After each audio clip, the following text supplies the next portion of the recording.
with liberty and justice for all. Thank you. Thank you.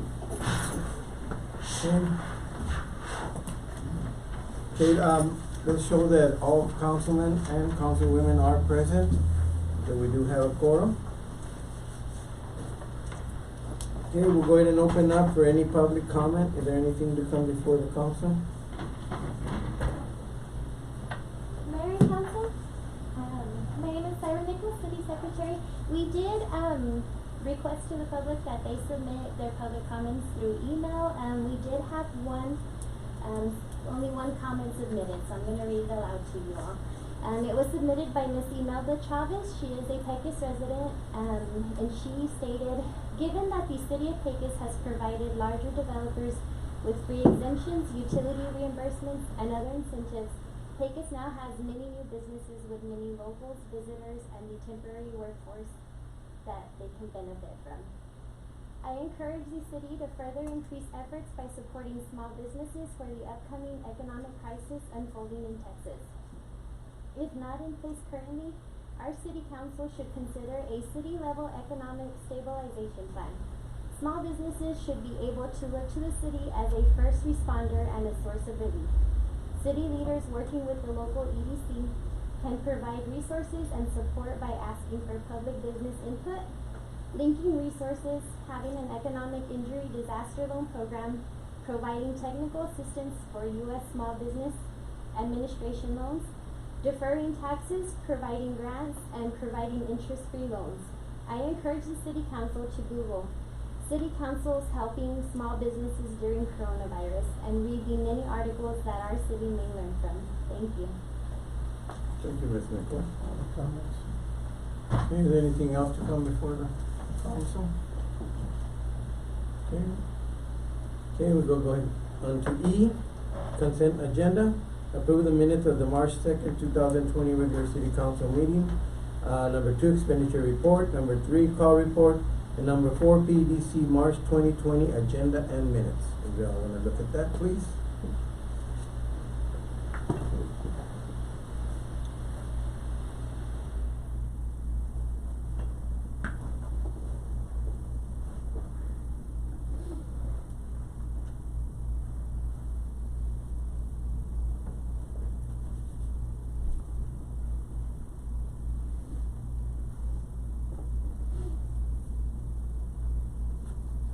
Okay, are there any questions?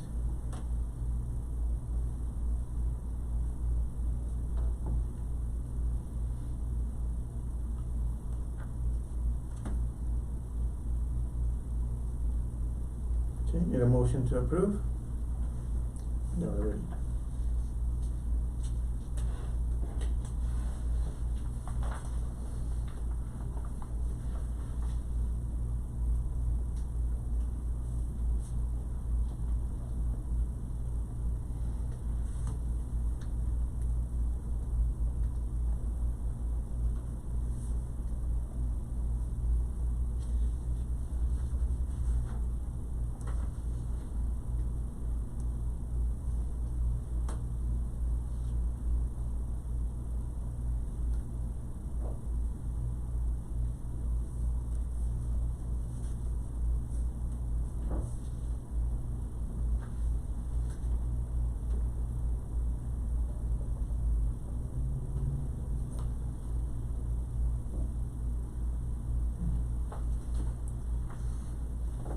I'll make a motion that we approve the minutes for the March 2nd, 2020 regular city council meeting. And the second item, the expenditure report, the third item, call report, and then the fourth item, which is the PEDC March 2020 agenda and minutes. Okay, need a second? I'll second it, Mayor. Okay. Have a motion by Councilman Saldana, second by Councilman Tellez to approve 4 items as presented. All those in favor say aye. Aye. Aye. All those opposed, same sign. Motion carries. Okay, we'll be moving a few items up. We go ahead and jump to number 14. Discuss, consider resolution 20-03-13R, awarding Freeze and Nichols a contract in the amount of $399,711 to create a water distribution system master plan phase 1 in a water wastewater collection system master plan phase 1 and authorize the expenditure of the funds previously appropriated in the utility fund as part of the fiscal year 19-20,000 budget of $400,000. Mr. Lisenby? Mayor, Council, Howdy Lisenby, Assistant City Manager. As you know, the town of Pecos operates a large public utility that provides potable drinking water to the citizens, and then we receive the wastewater and treat that to comply with all federal and state standards. And we have a significant investment in infrastructure for this utility. And an industry best practice is that at least once every 10 years, you conduct or update a master plan that looks at the entire distribution collection system, evaluates the current condition of that system, and then makes recommendations for the next 10 years of how to invest in that system to keep it up to code, compliant with federal and state standards. And so it's really kind of a roadmap of how to grow your utility and maintain your utility over the next 10 years. I don't know if Pecos has ever done a master plan, but we clearly haven't done one in the last 10 years. And so we put a RFQ, or request for qualifications, out for engineering firms. We had 4 teams submit to conduct this master plan. Staff went through a evaluation process and selected the Freese and Nichols team as the most qualified to conduct this master plan. We also extended an opportunity to Frank Spencer and Associates. They have an office here, used to be primarily office out of Pecos, and they have an extensive history with our utility. And so they have teamed up with Freese and Nichols to help do some of the data collection and gather the history of our utility. And so at the end of this project, we'll have a full master plan for our water system and our wastewater collection system. Additionally, and I think one of the biggest benefits, is that we're going to be creating a GIS system. A graphical information system allows us to map where our utilities are. We can then make that map available online. So prospective developers that want to come in, currently they have to call us, ask, we're looking at this property, is there any water and sewer service there? And we don't have good maps, and so we have to go to paper maps or an old PDF file and look at whether there's a line there or not, and that line may or may not be accurate. It may or may not be the right size. Once you have a GIS tool that you can make available, developers can go online, review that information themselves. It's much more functional, and it allows us to better operate these utilities. And so we budgeted $400,000 for this. The initial, and the way you acquire professional services is you cannot select based on price. In the state of Texas, when you're hiring an engineering team, you select them based on qualifications. And so we selected Freese and Nichols as the most qualified team. Then we start negotiating price. And so we tell Freese and Nichols, okay, we need you to do these 10 things. How much is it going to cost? They came in with a number that was slightly over $400,000. We came back and said, well, we have a $400,000 budget, so how do we make this work? So they adjusted some numbers and brought us in underneath that $400,000 threshold. And so we are recommending that you authorize a contract with Freese and Nichols for the water and wastewater master plan. But the scope of work won't suffer because of the coming under, but. The one thing, and the reason we called it phase 1 is, the one thing that we cut out is, typically a master plan is going to look at your existing system, assess the condition of the existing system, then it's going to start forecasting where they think the growth is going to go and how you invest in new infrastructure. We added the GIS model, and then we also requested what's called a water model and a wastewater model. And those are 2 separate computer applications. So for the water model, once we build the GIS system and we have a digital representation of our water system, they can then begin to analyze how long does it take water to go through the pipes to this area of town, and we can start to analyze water age, so that water enters the system on wall fall, as it works its way all the way to the furthest reaches, how long does it take the water to get there? What's the quality of the water when it gets there? So there's a model that allows you to evaluate the hydrology that's going on in your system. They are going to create the water model for us in this phase. We pulled out the wastewater model, and that similarly, as we receive wastewater from our customers as it rains, that then flows to our treatment plant. We cut that model out of this phase to get us within the $400,000. It also allows us to then budget for next fiscal year to do some additional flow monitoring and gather some additional data, so that model is as accurate as we possibly can. So we pulled out the wastewater model so that we came within budget, and so we'll probably have to address that in next year's fiscal budget. Additionally, there's some EPA mandates that hit us next year for what's called a risk and resiliency plan and an emergency response plan. That's federally required through the EPA. We have to comply by 2021, and so we're already looking to do that work next year so that we're in compliance with the EPA. So we'll probably do the wastewater model and those two plans as phase 2 in next year's budget. So these programs, can they project where our weak points are at? Yes. Yeah. Mm-hmm. For Yeah. water and the sewer system? Yes. Okay, so we need a motion to approve. Mayor, I make a motion to reapprove resolution 20-03-13R, awarding Freeze and Nichols a contract in the amount of $299,711 to create a water distribution system master plan, phase 1, and a wastewater collection system master plan, phase 1. And a second. I'll second. Okay, so we have a motion by Councilman Olona, second by Councilwoman Baca, to approve resolution 201-03-13R, awarding Freeze and Nichols contract in the amount of $399,711. All those in favor say aye. Aye. All those opposed, same sign. Motion carries. Okay, we'll go ahead and jump to number 19. Discuss, consider ordinance 20-03-01, establishing curfew hours for minors, providing a sunset provision, first reading. Chief Tarango? She'll be joining us in just a moment. Actually, That was 2 seconds.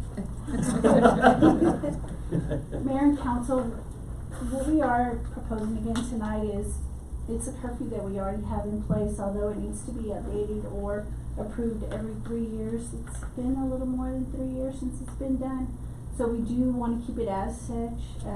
It has been beneficial recently, so I think it'll continue to be much needed here in the community. So there's no changes that we have on it, other than we just need some new dates put in on. Well, in lieu of what's going on with the COVID-19, Yes, sir. should we amend it to include adults? Fort Stockton's doing it, some other towns are doing it, so. I see where Fort Stockton is doing it. So far, we haven't really had an adult problem during this crisis. We do have juvenile issues that we are still continuing to deal with. Aside from the curfew violations, there are also criminal violations, alcohol-related, violations that we have been found the past 2 weeks. Because being out of school. Sure, Right. kids are getting cabin fever, and at night, nobody's looking, so to speak, but the calls are still coming at night with regards to juvenile activity. Do you have a motion? With that said, Mayor, I'll make the motion to accept ordinance number 20-03-01, establishing a curfew hours for minors. I'll second. So I have a motion from Councilman Reyes, second by Councilman Baca, to approve ordinance 2-0-0-01, establish curfew hours for minors. First reading. All those in favor say aye. Aye. All those opposed, same sign. Motion carries. Thank you, Chief. Okay, we'll go to number 20. Discuss, consider ordinance 20-03-02, updating and amending chapter 62, vehicles for hire of the town of City of Pecos, Code of Ordinance, first reading. Chief? Mayor, council, we bring to you this vehicles for hire as a city ordinance. There's already one in place, although it is very antiquated. with anything else, there's been a change in technology industry. You see a lot of other communities have Uber, Lyft, that type of stuff. So we felt it was be beneficial and it was needed here in Pecos to add to the ordinance that was already there, but to put some more language in that would encompass other types of vehicles for hire, such as the Uber, the Lyft, the delivery stuff. I think that as we continue to grow, and we will continue to grow, you're gonna see more and more of this. People are interested in this type of stuff. Taxi service, limo service, they've all reached out to the police department about future endeavors that they do want to take on with regards to certain vehicles for hire. The language that was there previously is strictly just for a taxi cab. I don't think that's really ever gotten off the ground very much here.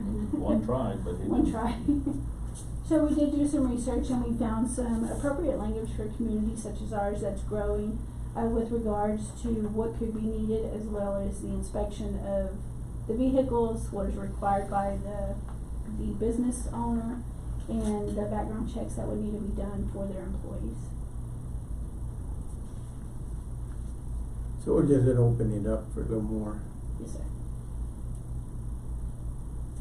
And with the understanding that if people are generally interested in doing this, that we do have a set of restrictions or requirements that we're gonna ask them to fulfill. Yeah, definitely. Yes, sir. Okay, get a motion?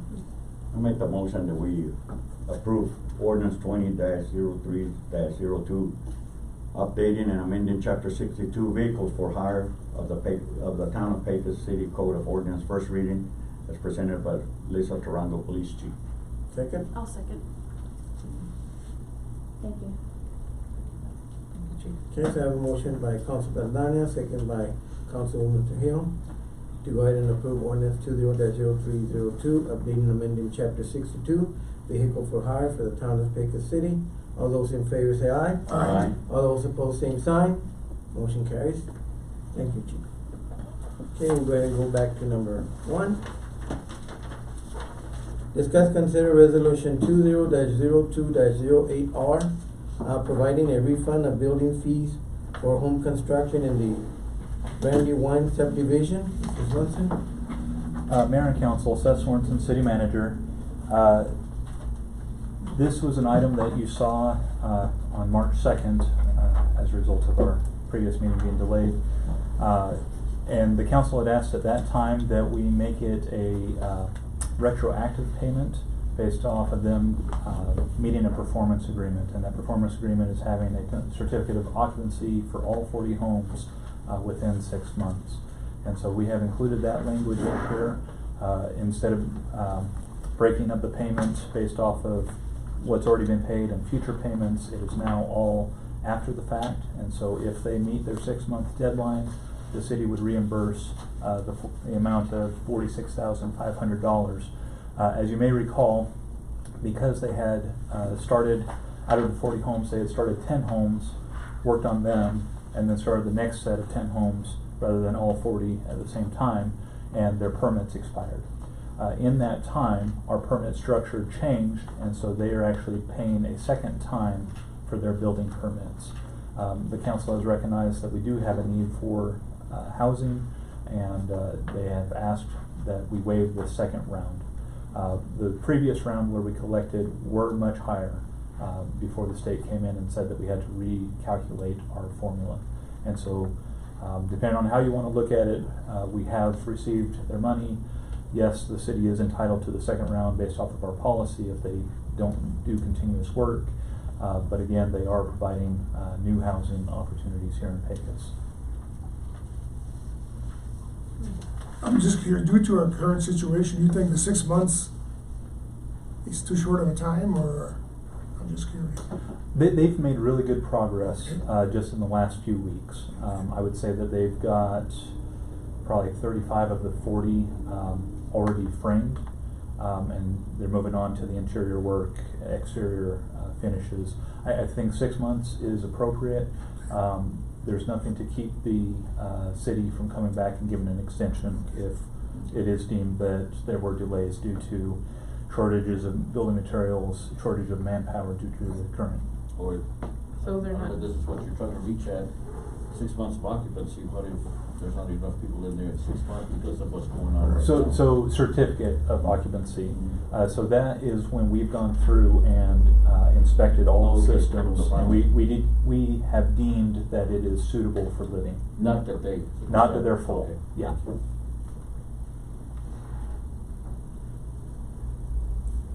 Need a motion? So they haven't completed the whole 40 yet. They have not, they are in process. They have the first 10 done, they've actually done the asphalt pavement, they put in the artificial turf on the front yards. It's starting to look very clean, very nice as a I neighborhood. actually think they've already occupied like 3 or 4 of them, 'cause I've seen people out there. I'm not surprised. Just the ones off the veterans. Yeah, they're real nice, that's not, that's Yeah. better, with the picket fence, I mean, the fence and everything is. So why don't we just, Forward them, give them the money? why are we giving them the money now? No, not now. We would Or not- not now, but I'm saying like, why don't we wait until either they're done or the 6 months is up? They're wanting to know if they can count on that money. Okay, okay. And it would not be refunded until they had paid all those building fees Yes. Okay, yeah. and completed the 6 month. Okay, And so it would be a rebate of what they had paid, okay. up to this amount. That makes sense. May I make a motion that we approve resolution 20-02-8R, providing a refund of building fees for the home constructions in the Brandywine subdivision, as presented by the city manager. And second? A second. Just to say something off of that, maybe that question that lady sent in, Sarah, that's probably maybe what she's kind of referring to in a sense of help from the city. I don't know what we could do to help our local small businesses to, in this trying time, time of need. I think we're going to touch on that at various times throughout this meeting, and at the very end, we could probably do a small recap of what is going on in the community and what's becoming available. Okay, so I have a motion from Councilman Orona, second by Councilman Saldana, to accept 20-02-08R, providing refund of building fees for home construction in the Brandywine subdivision. All those in favor say aye. Aye. All those opposed, same sign. Motion carries. Okay, going to number 2. Discuss and consider resolution 20-03-01R, extending the disaster declaration related to COVID-19 as issued by me, David Flores, Mayor of Pecos, March 19th, 2020. Mayor and Council, Seth Sorensen, City Manager. You'll be tired of hearing that by the end of the night. I apologize. As of last Thursday, a declaration of disaster related to the COVID-19 coronavirus was issued by Mayor Flores. We're required, if we want to continue beyond the initial 7 days, to bring it to the council for continuation. We've not put in any additional restrictions. As we learned this week, we have had our first case, confirmed case of coronavirus. Based off of what the county has been receiving from the state health department, that person will actually be out of quarantine by tonight. And so the course of the virus has already run its time, and they will be released from any kind of quarantine. And so, as I've stated before, it's not really a question of if, it's a matter of when. And what we are trying to pass along to our citizens is that we need to take personal responsibility. We need to wash our hands. We need to do our social distancing. Tonight's meeting is a good example of the governor allowing telecommunications in place of a live meeting, and we're less than 10 people here, although you can't see us on the camera. That is part of the city's attempt to comply with that. And so what we are recommending is that the council does continue these restrictions and continue actively trying to get people to comply with these things. As of right now, we are simply referencing the governor's restrictions, which are in place until April 3rd. This is worded as of right now that this would expire May 15th, which is well beyond that April 3rd deadline. That gives the council 3 regularly scheduled council meetings to determine whether it can be done away with, whether it needs to be extended. That also does not preclude the city council from doing a special meeting to extend it or to issue new requirements on top of it. This is simply because the 7 days is expiring, and if the council desires to continue it, action needs to be taken tonight. Additionally, although it's not written in here, if the council should choose to include any further restrictions than what the state is currently requiring and what the CDC is encouraging people to do, it can be included as part of an amended motion.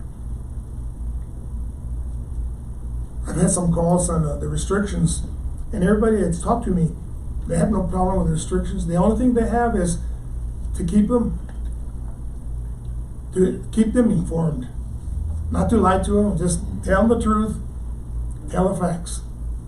Well, so, was that saying that, Councilman Diaz, you said that the person's gonna be released from quarantine, and I checked with the hospital yesterday, and they said this person was sent home to wherever he came from. They were discussing it, and his home county prevented him from doing so. And that I applaud them, because I don't see the wisdom in us releasing somebody and then driving home and then stopping in every town to fill up where he stopped spreading the virus, so. And this is an issue that the county and the hospital are heading up.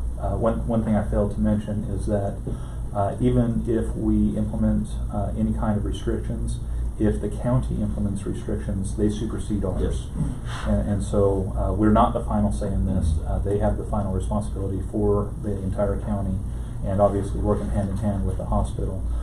They were discussing releasing him on his own cognition, and they've been going through a lot of legal questionnaires trying to figure out what the legal liability would be for us, for them, if it were to spread. And ultimately, by the time that they've answered all those questions, he's almost out of quarantine. And so, we're obviously going to have to come up, and the city, the county, the hospital, and the school district are continuing to have meetings several times throughout the week to keep each other informed, as well as to help develop these policies, because we are going to have to address them as they move forward. I strongly agree with Councilman Diaz that we need to stop the innuendos, the false information that's going out, because then people, as it is, people are panicking anyway, buying up everything, and people that really need it are suffering from it, So we need to, as much as we can, give updates, get with the county. Do we have That's where updates? I got the information from the county today on that individual who tested positive, and they did at first want to transfer him back to his home of Houston, and the Harris County judge refused to let him come back to Harris County. I wouldn't doubt it. But he peaked in his diagnosis last Monday, and he doesn't have fever and he doesn't have any more signs, and so they think he's basically free of symptoms now and free of actually being able to transmit the disease. They also tried to see if they could take him to El Paso, because that's the head of the Texas Department of State Health Services for this region, and the answer was no. And so he's been in isolation at his man camp, which is where he was living, and they think that's the best solution in this circumstance. But they believe that they've monitored it very carefully, that they don't believe he's infecting anybody else, and they've also identified the people he's had contact with, and they've been testing those people. So it's they're all over that situation with that individual, and so he's not a danger to the community, and so they've dealt with it as best they can. And the county attorney's been in contact with the director of the State Health Services in El Paso, with people in Austin. So y'all can assure the community that it's all been, from what I can tell, dealt with professionally. Yes, and I encourage private companies right now to, especially the ones running the man camp, to take care of their tenants and make sure that, one reports ill, that they report it quickly, and you try to contain their people until they check them out to make sure, and run the trial of where have you been, who have you been in contact with. Seth Sorensen? The city is trying to take active steps, especially to combat bad information. We are referencing the CDC, trying to direct people to their website. They've got a very easy to work website. They've got items in both English and Spanish, and they've got two huge tabs at the top of their website. One is how do you prevent it, and one, what do you do if you think you have symptoms. And so we're trying to redirect them to an official site who are heading up the efforts nationwide. We're trying to push this out. We've created a new web page on our city website. If you go to our website at pecostx.gov, right across the top, we have a little banner for COVID-19. Go here for updates, and there's information there, links to the governor's statements, executive orders, CDC information. I'm extremely grateful for our community engagement team because they have been very active with this. They've been pushing out messages on all of our social media, trying to encourage people to do it safe. The mayor last night recorded a message regarding good practices, and as of earlier today, that video had already seen 4,000 views, as well as several shares and likes and positive comments as a result of that. We met with the county judge earlier today, and he's also interested in doing a video. We offered our services and our website to help push that out. And so we are taking steps. We're also currently pushing out information on the SBA, the Small Business Administration, as well as information from the Texas Hotel and Lodging Association on what programs are coming out available as grants for small businesses. And so, and this is obviously something that the council will have to decide if it's one of their priorities and our ability. But there are other entities that are much better suited to handle small businesses and loans, quite frankly, because they have deeper pockets. They have federal monies. And it's someone that if the city were to take on, it would derail efforts for years to come. Well, hopefully the $2 trillion stimulus package will help these individuals. Yeah, and of course, we know that, we've told our community, we now realize we're not immune from this disease, from this virus. So we know that it could come in at any time, any place. So I as a mayor would not like to do a shutdown because again, as I've spoken with other people, other mayors, when they say shutdown, to me a shutdown means you stay home for 14 days and you don't go nowhere. That's pretty much from my understanding. But when you shut down and you're allowed to go to the store and you're allowed to go, that's not a shutdown. So I don't think our town is ready for a shutdown. We don't need to shut it down. We need to be careful. We need to follow Governor Abbott's advice and everything that he's asking us to do.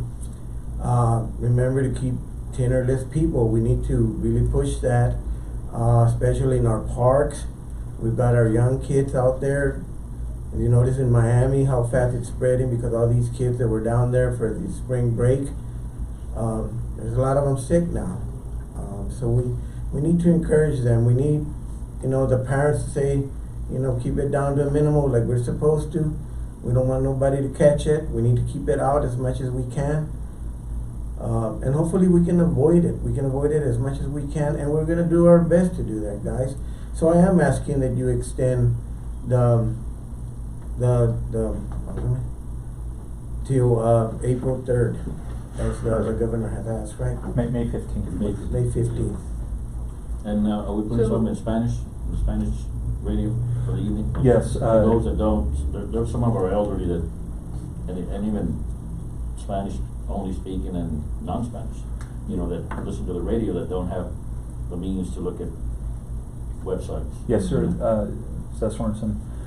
Yes, that is one of the things that we're currently working on. We're just waiting for a time to get with the radio station to record it over the phone in both English and Spanish.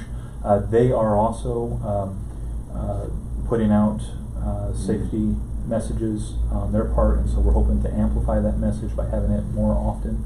But yes, the city is buying radio spots in both English and Spanish for that purpose.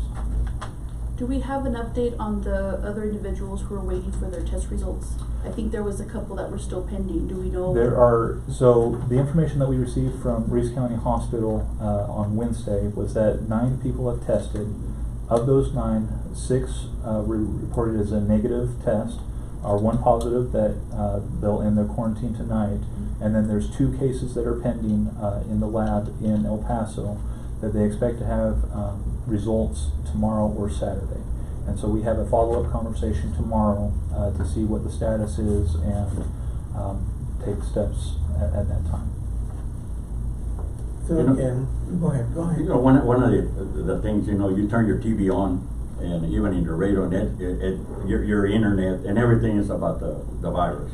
And what we need to push out, that I believe, is push out the positive. Because I think I heard it on the radio this morning, 98% of the ones tested are negative. Mm-hmm. So we're being run by fear, and we don't need to. You know, we don't need to run by fear. I mean, like this gentleman that tested positive, now he's fixing to be out of quarantine, but now he's stuck because of fear that his hometown doesn't want him. But yet he's already gone through the criteria, through everything. And is that what's going to happen? If that happens, somebody would get positive from our town, all of a sudden, I'm not going to want them in my house, you know, or in our job, or you know. I understand not being run by fear, but I think we have to take science into definitely. consideration. We got to be it's smart one person, on how right, we do it's things. been 1 person or possibly 3 that Yeah. have been positive, but how many people Yeah, have true. they possibly True. infected? You But- know, and I but- think, yeah. it's just 1 person, but how many did he talk But to? if and then they you talk to if you look at TV, I it's feel- all about the bad. Yeah. It's not bad. It's- What are they, you don't hear nothing about the people that have gone through it, and I'm done. But everything that's being pushed through media, social media, through the TV is all about the bad stuff, and really there's more people that have survived it than have actually died of it. And I'd so rather we just gotta protect be the ones careful, that but can we gotta survive be. and not come back Yeah. a few days later and be like, man, we were thinking positive, and then we've got 15, 20 but we people still that gotta are be, sick. and I agree with the mayor, we got this thing in place for, until May 15th, let's keep it until we're sure that everything dies away, and then we can say, okay, now I can breathe a sign of relief, I can go visit the store, or I can go here or there. But even like in the company that I work for Eagle Claw, Mondays, Wednesdays, and Fridays, we're having like a 30-minute meeting, teleconference, you know, calling, just making sure everybody's touching base. We don't allow anybody into our offices anymore. The Midland office is closed, the Houston office is, people are working out of their office that can't. Some of us that work out in the field, I mean we're out there, there's nothing there but rabbits and coyotes, so but still we're being careful with because all it takes is one. And I still see driving people all over town. I've seen one of the nail salons is full. I mean, that to me doesn't reassure me that people are actually taking this seriously. You know, the majority of the people or the community, yes, they're they're being really proactive, they're staying home, limiting their contact, but you still have a big percentage of people that are still out and about. Yeah. I mean, I don't know. I went to Gibson's be yesterday, and the overreactive line than- was outside because they were allowing only so many people in at a time. But outside, it's more than 10. You know what I mean? Like, Yeah, it's I still You go to the grocery store and it's full. I mean, and I understand people have to get their Yeah. groceries and. We just need to be proactive and not reactive. Yeah, Let's I stay agree. ahead of this. Yes, I agree. that's exactly and right. follow what the guidelines that they put upon us, Encourage. and ask our citizens, you know.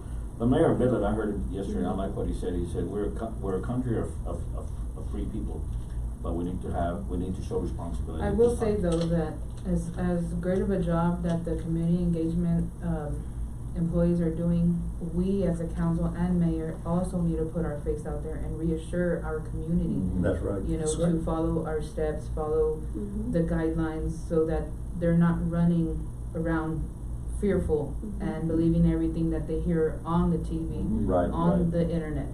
If we put our faces out there as well, you know, I think they will listen. But if we don't put our faces out there, then they're just gonna think that we're not doing anything. Right, that we don't care about Yeah. our community, Right. and that's So- the opposite. Right now, you used to see at the end with those dispensers for towelettes, wipes at the ends before you walk in. They've been empty for like 2 weeks now. Is there any way what we can do something to buy and put it there? We are working on it. I don't want to quite divulge our source because No, I'm not it's asking you a- to, but. we are working on it, but yeah, trying to procure wipes, any kind of antibacterial Anything is hard hand, hand soap. It's all becoming very scarce. Yes, sir. No alcohol, That too. And while this declaration is, as far as the city is concerned, as far as this declaration is in place, our utilities, have we figured anything out as far as, no shut-offs? If somebody gets behind, late payment, are we charging them a late payment? We are currently working with anyone who might be in a situation. We're not trying to encourage that kind of behavior, but there's a reality to it. Cause we stopped all disconnects. My company stopped all disconnects. You know, I've been here for 66 years, long time. How old? Here in town. You know, us West Texans, biggest cities, we've weathered sandstorms, winter storms, rainstorms, tornadoes, drought, Earthquakes? excessive water, mosquitoes, whatever. Economic We drought. will weather this thing. That's right. I have to assure everybody, we will weather this. Just help us, just help each other out. Yeah, you know, exactly. Follow the rules. And I have met with the manager of Walmart, I have met with the manager of La Tienda. We've talked about how they limit people to what they can take so that everybody can get more or less what they have. They may not always have what you want, but they will have something. So they assure me that they're gonna do the best they can. They assure me their warehouses are full. It's just getting the product here is what is consuming. It's that not enough drivers to drive stuff around. But everybody has assured me that they have enough product. We just need to make sure and try to get our residents to understand that, there's gonna be enough. Don't fear that we're gonna run out. There will be enough. If you need help, there's people you can call. Let us know. We will figure it out as our town. We've always managed to get by, like Councilman Taya said, we've been through other stuff and we've withered it, we've gone through it. If there's nothing that we can't accomplish, as long as we follow what we're supposed to do, and accept things that we have to do. And we'll get through it. We'll get through it together. Okay? So let's go ahead and motion if we wanna extend the declaration for May 15th. At any time, we're at 1 second. At any time that the governor does, I don't know that he will, but if he does lift some of the restrictions, we will amend at that time as well. We're still, Seth Sorensen, we're evaluating that. Mr. Ponton was actually apprising me just earlier today that that is an issue that's trying to get worked out at the different levels of government of whether or not local municipalities can be more restrictive than what the governor has proclaimed. And so we were trying to get an answer to that. But yes, at any time it is up to the council to decide to become less lenient, do away with this, or implement additional measures, or extend or cut short the deadlines. May I make a motion that we approve resolution 20-03-01, or extended the disaster declaration related to the COVID-19 as issued by Mayor David Flores on March 19, 2020, as presented by Seth Sorensen, City Manager. Okay, need a second? I'll second. So, motion by Councilman Urna, second by Councilman Saldana, to extend the disaster declaration related to COVID-19 as issued by Mayor David Flores on March 19, to extend it to May 15, 2020. All those in favor say aye. Aye. All those opposed, same sign. Motion carries. Thank you. Number 3, discuss consider resolution 20-03-02R, postponing the special election for council seat number 5 until the November 3rd, 2020 election. Swenson? Mayor and Council, this is an item that Mr. Ponton has researched extensively, and I'll turn it to him in just a moment. But I want to point out, just in a very general recap, that TML, the state attorney, have all pointed out that it is within the purview of local government to determine to delay or postpone the election due to this pandemic. It is legal, it is possible. We are still required to have an election for seat 5. But I would also just like to point out that Ms. Deborah Thomas, who is our election judge, did some research on those that have voted in the last several local elections, and of those that turn out to vote, approximately 30% of them are 65 years or older. She also pointed out that the majority of our election judges are also in that age range, which coincides with one of the highest risk groups for the COVID-19. And so my recommendation before I turn it over to Mr. Ponton is that we do consider that this would impact a large portion of our voting public by continuing on the May election and inviting them during this time. And I would recommend that we do postpone it to the November 3rd election. One quick question. Do we have to wait all the way to November 3rd, or could we have a special election, let's say, June or July? The answer to that question is you could have a special election. The city of Pecos is in sort of a funny position legally, because the city of Pecos charter makes clear that the council fills the vacancy on the city council seat, and y'all know that, and y'all fill the seat 5 on an interim basis. The problem is that y'all have 4-year terms rather than 2-year terms, and so Austin snuck in one of those sneaky laws that apply to cities that have 4-year term councils. And they say if you have a 4-year term on the council and there's a vacancy, you have to have an election at the next general election date within 120 days. Well, when y'all had the vacancy, that vacancy had to be filled so that the person that was filling seat 5 could be released from the seat to go to work for the city. And so that's why that had to happen. And having the election slightly, now it's over 120 days since the vacancy occurred.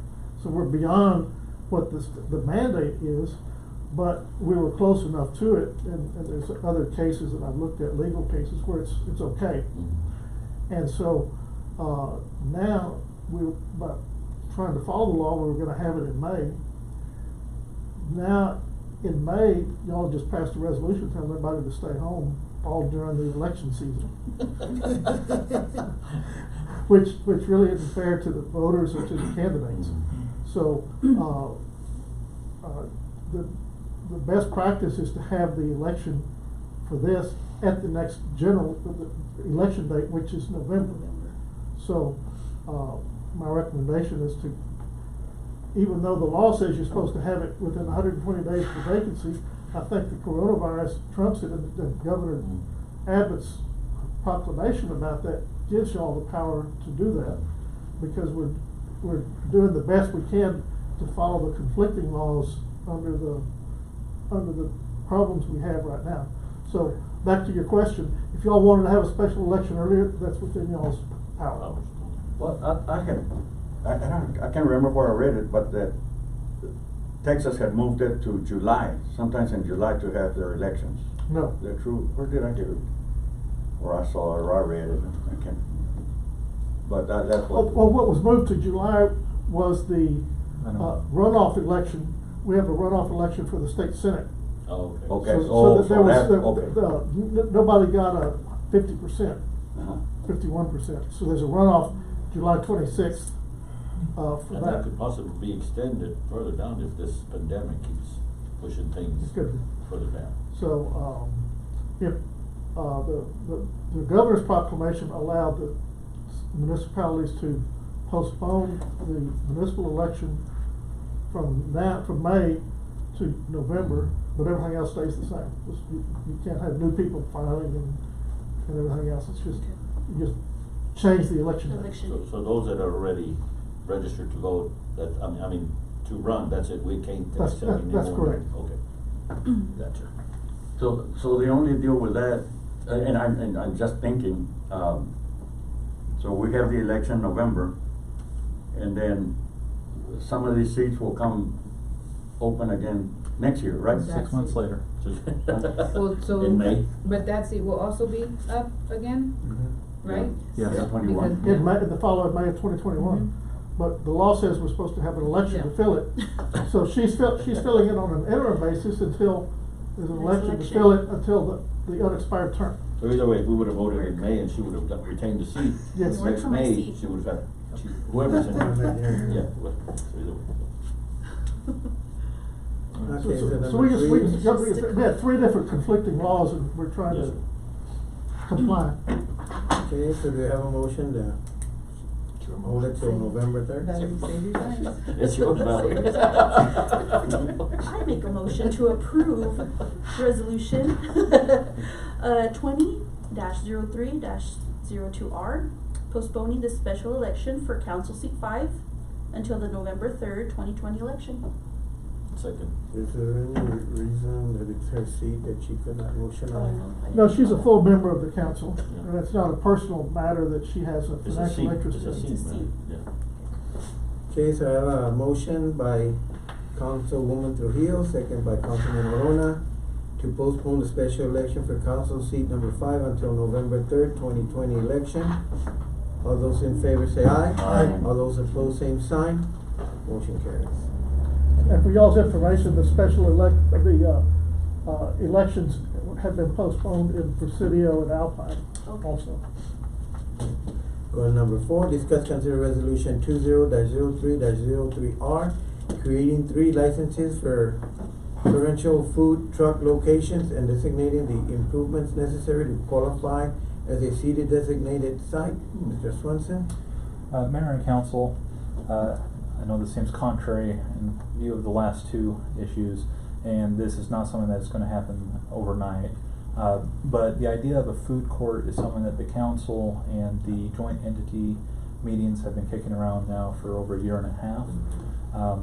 We think that we've identified at least one site who is willing to do improvements, which would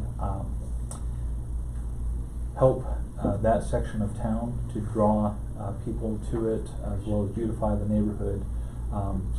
But we don't want to just leave it up to one and say everyone must go there. The way this is intended to be is that we would have 3 different sites, or up to 3 sites, where food trucks would be given preference if they go there.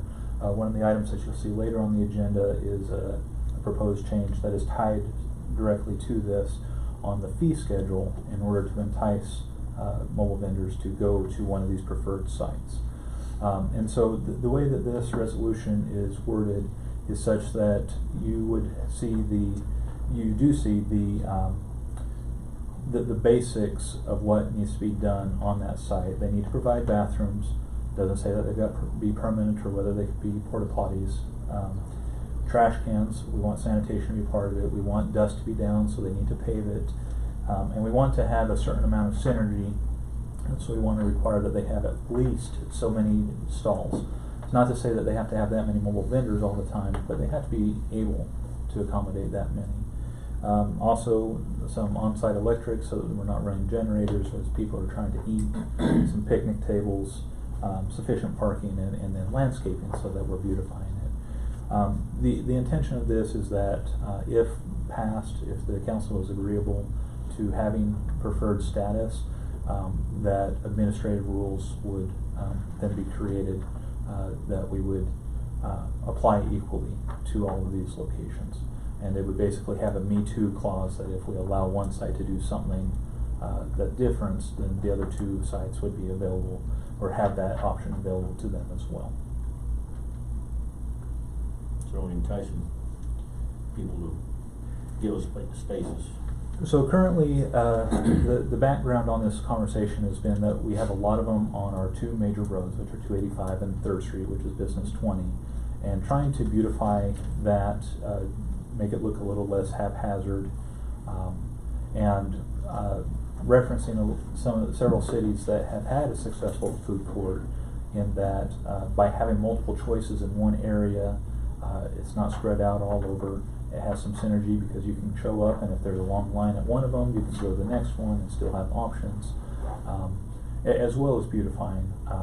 We have several of our food vendors that have purchased land or leased land and have made attempts to comply with several of these things, but it's still kind of hit or miss depending on the vendor.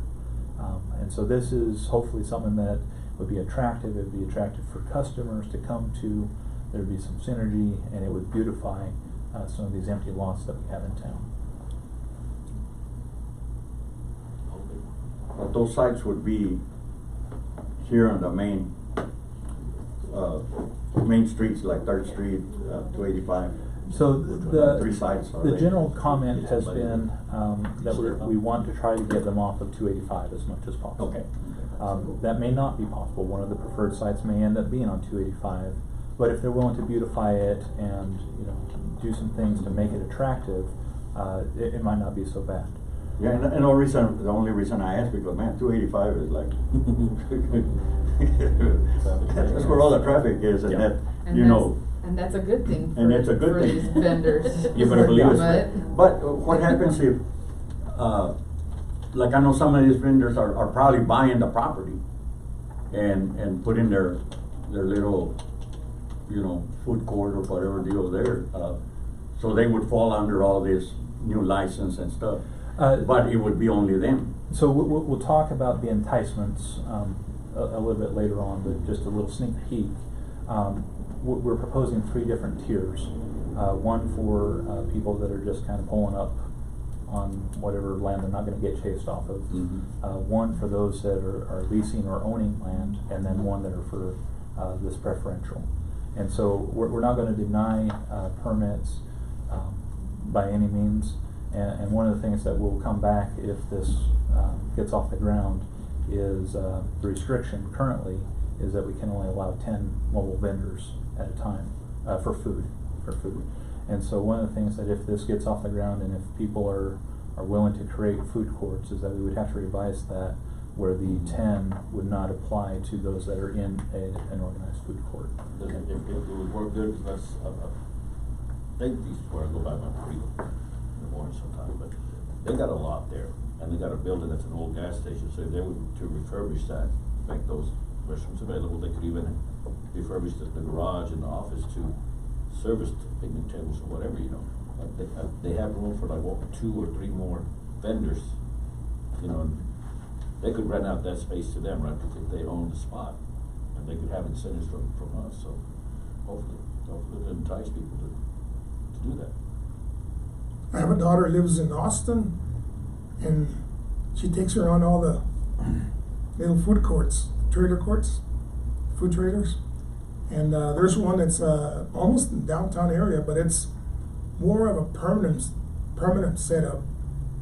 I've gone there the last couple of years. They have the same trailers, food trailers, 7 or 8 of them. One sells the best Sonoran hot dogs I've ever tasted. I like hot dogs, so. Yep. And there's some around Your mouth is Austin. watering, Councilman. Your mouth is watering. There's other areas where they're not permanent; they're more temporary. But I think it's a good idea having them set up like that. Yeah. Because you have your choice: Yeah. Chinese, Yeah. Greek, Yeah. Italian, whatever you want. Okay, so do we have a motion on number 4, please? Yeah, make a motion to approve resolution 20-03-03R, creating 3 licenses for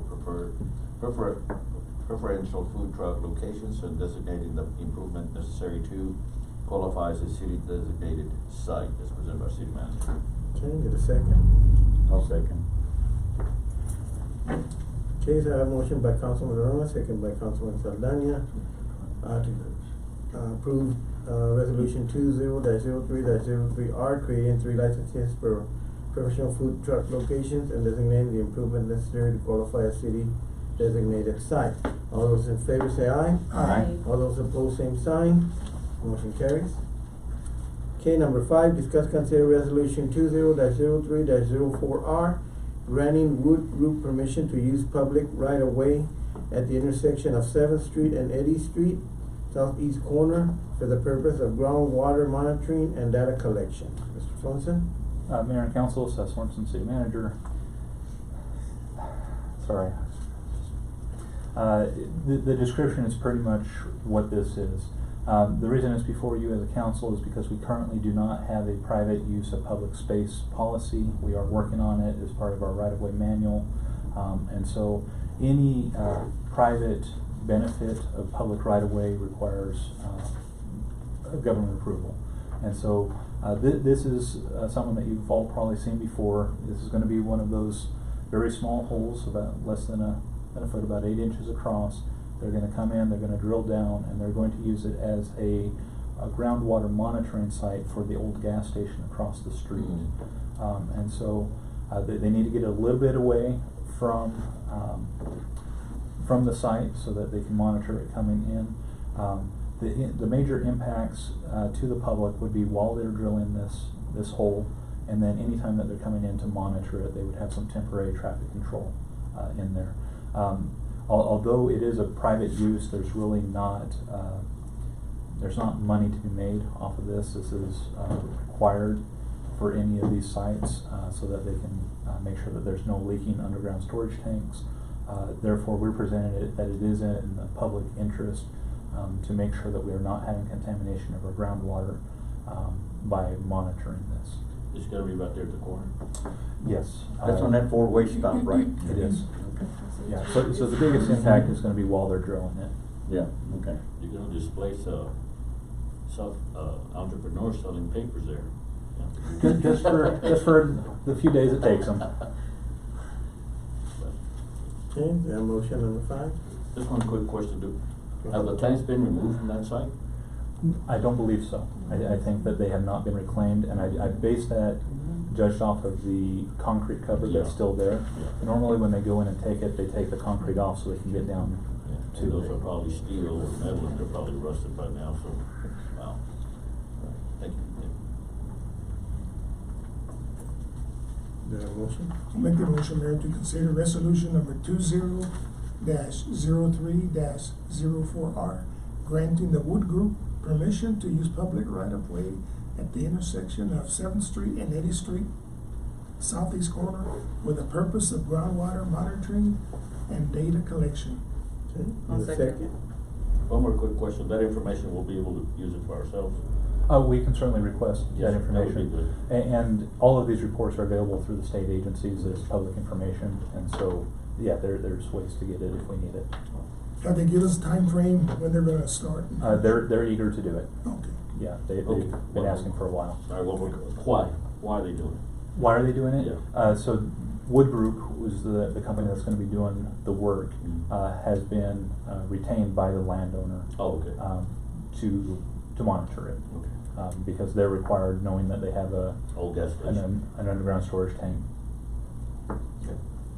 Okay, so I have a motion by Councilman Reyes, second by Councilwoman Baca, to approve resolution 20-03-04R, granting Wood Group permission to use public right-of-way at the intersection of 7th Street and Eddy Street for the purpose of groundwater monitoring and data collection. All those in favor say aye. Aye. All those opposed, same sign. Motion carries. Number 6, consider resolution 20-03-05R, fiscal year 1920 budget amendment. A 20-03-05-8R, reappropriation of funds from multiple funds available from vacancies, savings, and benefits in the amount of $265,000 to provide employee retention bonuses for fiscal year 20. B 20-03-05BR, reappropriation of funds within the street maintenance tax fund from Plum Street project to Washington Street project in the amount of $1,421,500. KC 20-03-05CR, reappropriation of funds within the utility fund CIP in the amount of $300,000 from CR 404 engineering to CR 404 water and sewer project. D 20-03-05DR, providing funds from utility fund reserves in the amount of $58,772.80 for the participation in the fire hydrant installations on the water line extension project. E 20-03-05ER, transfer the cost of the John Deere tractor mower purchased in the amount of $88,734.68 from the general fund to the airport fund. F 20-03-05FR, providing funding from general fund reserves in the amount not to exceed $3,500,000 excuse me, for the payment of note on 620 acres. Wow, that's cool. Mayor and Council, Seth Swenson, City Manager. I will go through these line by line, and if it's all right, I'll take questions for each of them rather than going through them all and then coming back and trying to revisit them. I think it'll be a little bit easier to follow along that way, perhaps. We'll find out. The first item, the council has asked that we go back and look at what we could do for our employees this year. We have done that. You have in front of you a chart that shows our sales tax to date. And so I put that out there just as a warning as to why we're recommending what we're recommending. One of the things that you'll notice is that we are down about $700,000 on sales tax over this time last year. And so we do have a certain amount of resiliency built into our budget, where we don't say we're going to maximize our revenues. We do plan for it to be a little bit lower, but in light of the current events with the COVID-19, we do expect to see a dip in our sales tax. We did see the jump coming back from January like we were hoping. The oil field came back strong, but this is going to be another dip, and we need to be aware of that. And so we're hesitant to recommend any kind of bonus that we may not be able to provide. And so for that reason, what we're recommending is that we go into the money that we feel comfortable as being available and that has not been spent. And the sources for that are the vacancies, their salary, and their benefits from October 1 to date. And so with that, we've come up with the amount of $265,000.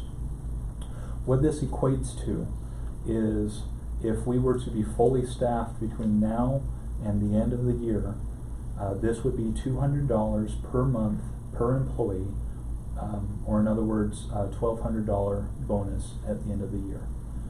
Now, we've had this discussion in the past.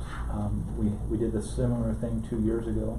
Part of the reason why we're proposing a bonus in place of a pay increase is that a pay increase is forever. They say diamonds are forever, but really pay increases are forever. Once you increase someone's pay, it becomes very difficult to ever take it back, and we would certainly not want to do that. But we also don't want to have to lay anyone off in order to continue to pay someone else's salary. That's not our desire.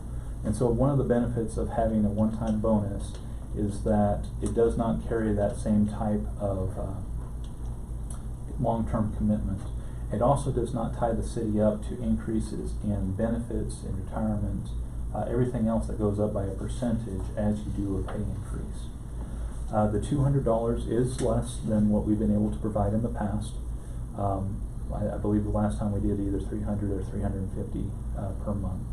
But again, we're trying to be realistic about what we're able to hit, and we feel comfortable with this dollar amount. One of the things that is possible is that if these calculations are based off of full capacity for our employees, saying that we have all 192 of our employee positions filled, I don't know that that's very likely. And so by allocating this money as a lump sum, what we were able to do is then backtrack it and divide that 265,000 amongst all those employees that qualify. And so rather than by saying $200 a month specifically, that money is available. And so if we only have 150 employees, then it can be divided between 150 instead of 192. With that being said, I will voluntarily exclude myself from any kind of bonus for that purpose. And so we're already down to 191 employees that they can split that $1,200 between the rest of them with their half a penny savings, whatever it might be.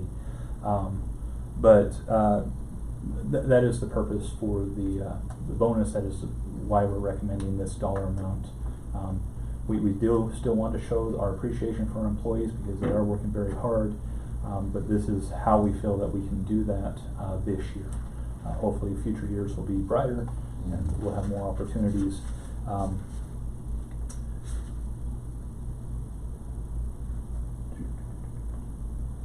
One part of this program that I did fail to mention is that this is intended to be a retention bonus. And so we want to keep our employees from now until the end of September, which is the end of our fiscal year. If you want to continue a bonus after that, it will need to be included in the new budget year. There's certain criteria for providing that bonus. One, it has to be done ahead of time. We can't retroactively go back and pay them for the last 6 months, but we can moving forward. It has to be in the budget, which is part of this amendment, putting it into the budget, and it has to be for the public good. And the state has identified that employee morale is in the public's interest, that it's good to have public servants that are happy to go to work. And so it's in the public good. But this is a retention bonus, so if someone leaves between now and October, they get nothing. If they're here as of October 1, they will get their 6 months. If we have a new employee start, from their start date until October 1, they're eligible for those months. And so we are trying to retain them, but we also are trying to show our appreciation for our employees. Thank you, Gordon. Thank you. You know, I think anything that we can do for employees, bonuses and stuff is always good. One question I have is, during last year when we were doing the budgets, we were given I can't remember what they call it, but it was, you know, if you're Chart. Yeah, the chart with all the for raises and stuff Yes. like that. Is that still ongoing? I mean, is that It is. because, you know, one thing is getting bonuses, but you know, I wait for my raise every year where I work at, and the bonus is just like what it is. It's a bonus, but I'm looking for the raise. It is, and that is part of a larger project as well. One of the things that the city has not had in the past are job descriptions. Right. And so we are trying to get those job descriptions written. We're also working on performance measurements. We're trying to get into a culture where a raise is not necessarily an expectation, because an expectation is a cost of living adjustment, where you're just trying to keep up with inflation and everyone's going to get treated the same. Raises and promotions and moving up through the ranks, that's something that our employees should earn. And so part of the reason why that's tied to our job descriptions and our performance measurements is because they need to know, first of all, where the bar is.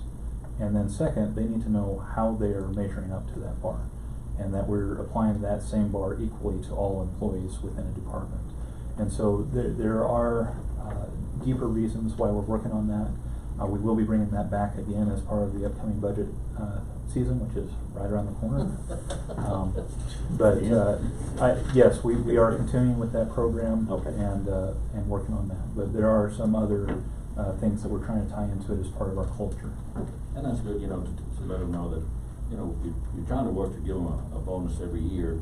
May not be high one year, maybe less, maybe depending on the economy, maybe none, but the idea of trying to work it in there every budget season, you know, letting them know that, hey, we're trying. Yeah. And Go ahead. Well, Well, I will say, considering the circumstances that we're at presently, our employees still have to come to work regardless of what's going on out there in the world.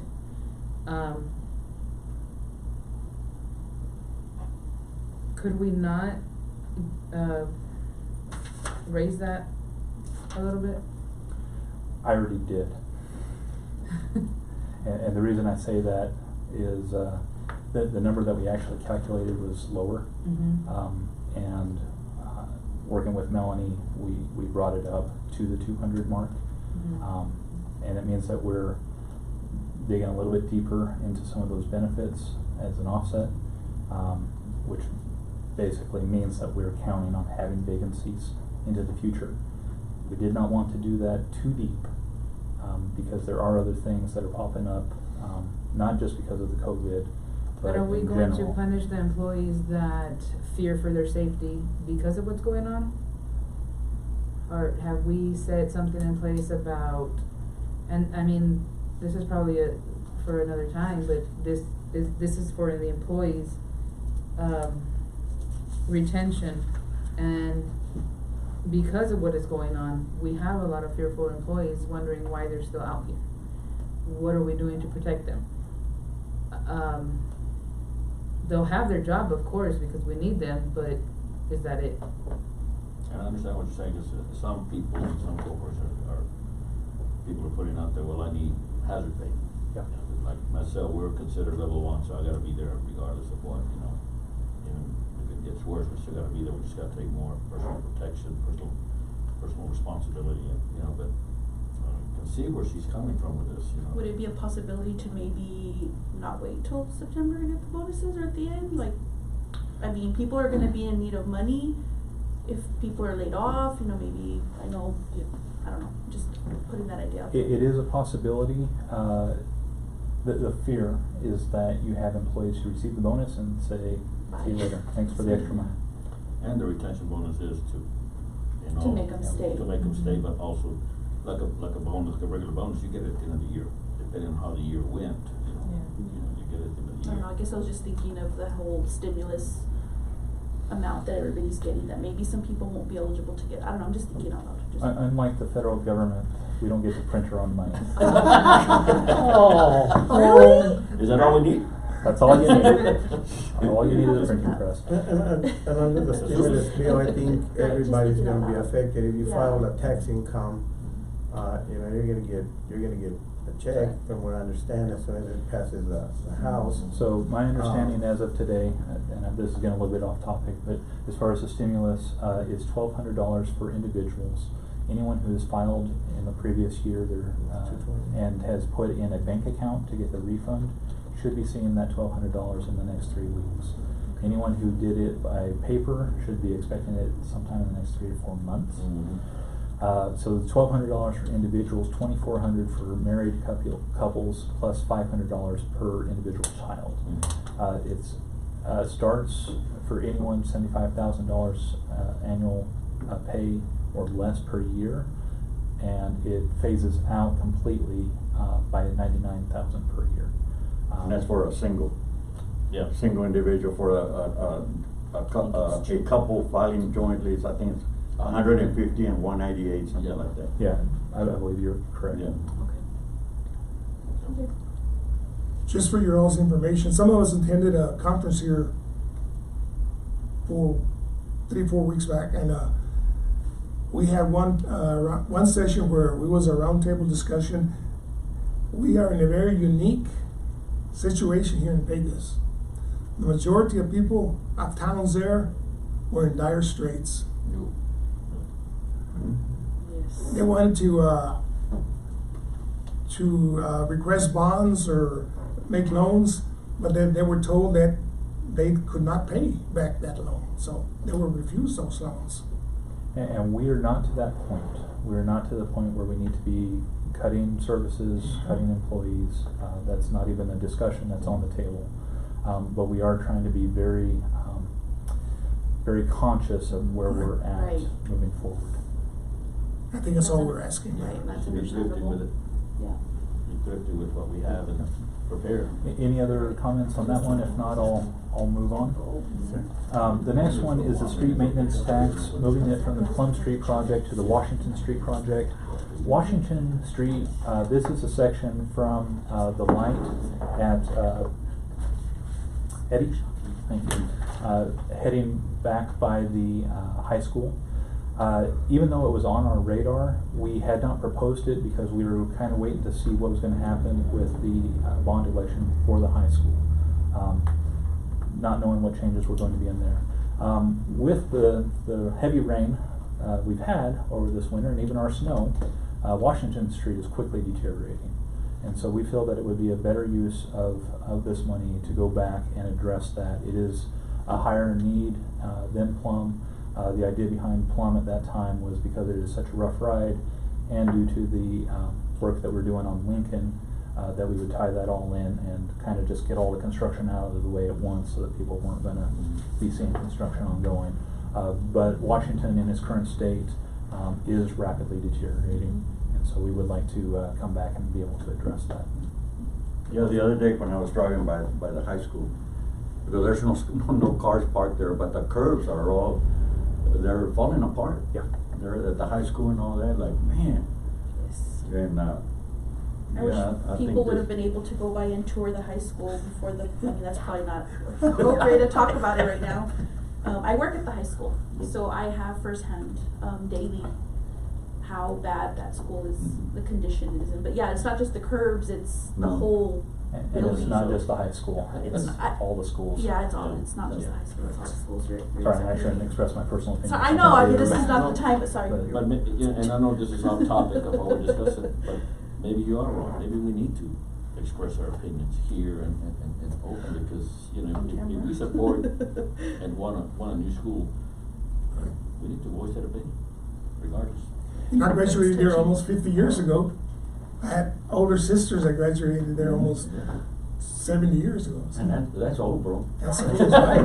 Tell me about it. We're not that far behind, dude. Any questions on that one before? 4 years, 4 years, bro. Okay. The next item, we had appropriated $450,000 for engineering.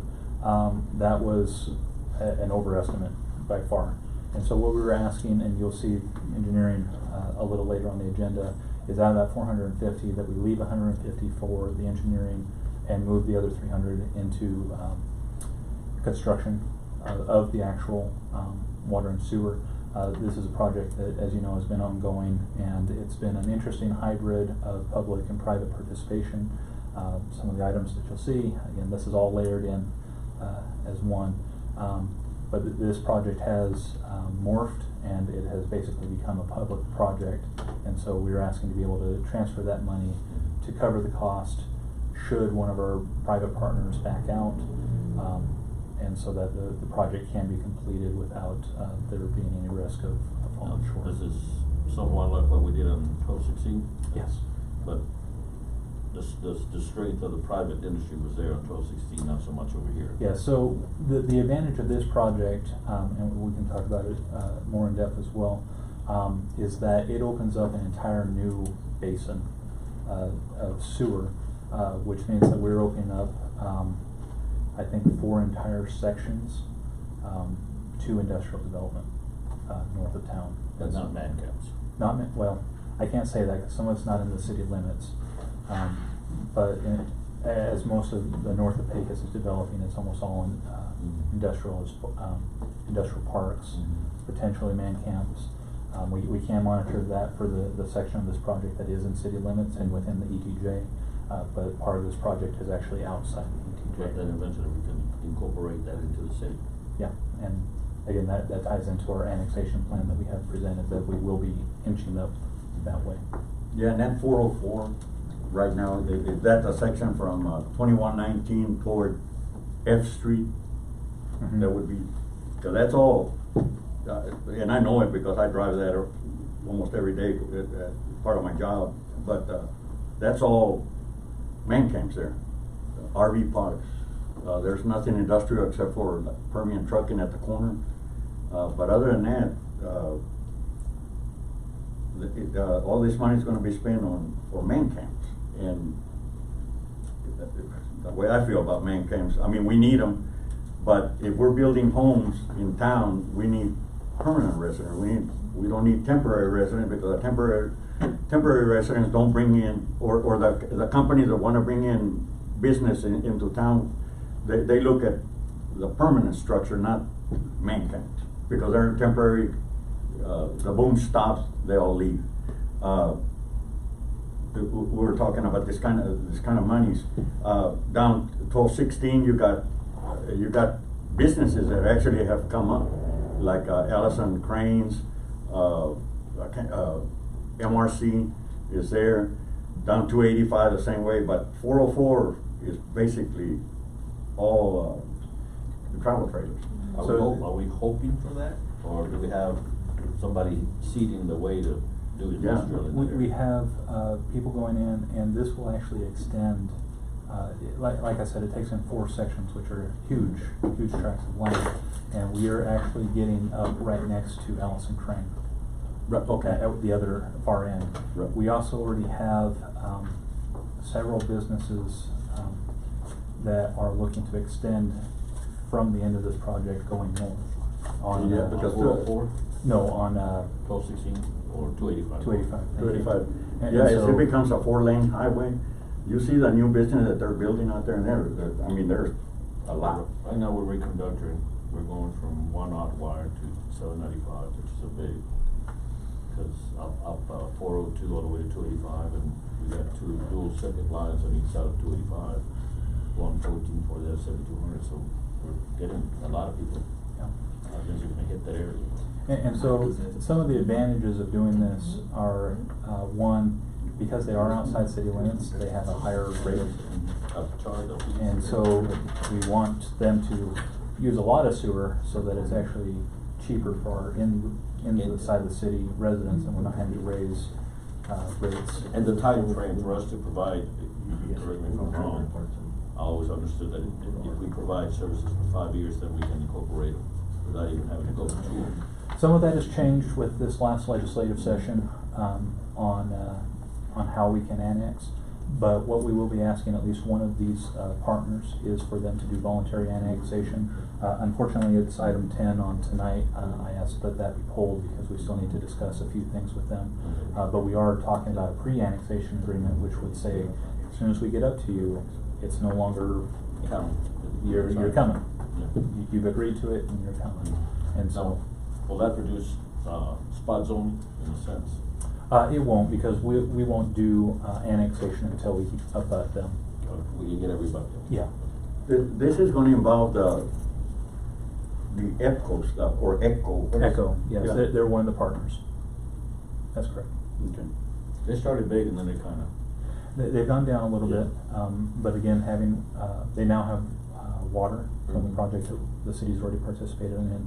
By having sewer, whether they develop or not, their site becomes much more valuable, and I'm a firm believer that Pecos is still growing. Despite any slowdown and despite the COVID, we're still growing, and there's gonna be a lot of opportunity, and we're just, it's in their interest, it's in our interest Yes. to. And I see it within where I work that it has slowed down for us. And that same thing, and that same thought, one of those sessions that we went to, they were telling us that 1,000 people are moving into Texas, or were, per day. Moving into Texas? Yeah. Moving into Texas Into per day. Texas. Yeah. We're supposed to double from 29 million, our current population, to about 50, 60 in what, 20 years? I think 2050. 2050. Well, I saw an article where the states that were losing the people, where they were going, and Texas is the one that. Yeah. So we have to be ready Yeah. and prepare. The oil under the ground here is not going anywhere. No. Right. Price drops a little bit, but the oil's still here. Oh, yeah. It'll come back. Oh, yeah. The next item, this is participation with a company or an enterprise called High Hook, which is actually running across from 1216. They're interested in running water and sewer across Allison Crane Drive, I think is what they ended up naming it, because aptly it goes to Allison Crane. And so they're extending it from 1216, the project that the city just participated in, all the way across that drive over to 285. And so what we're proposing is that we participate the cost of the hydrants. Because of where they're located, they're not in our ETJ, they're just outside, which means that not being in our ETJ, we can't require them to put in hydrants because it's not a county requirement. Even though it's our water line, we don't have that authority under development code. And so they're willing to do it. They're willing to do it at pretty much at cost, and our participation would just be to put in these hydrants. And so that's what that request is for.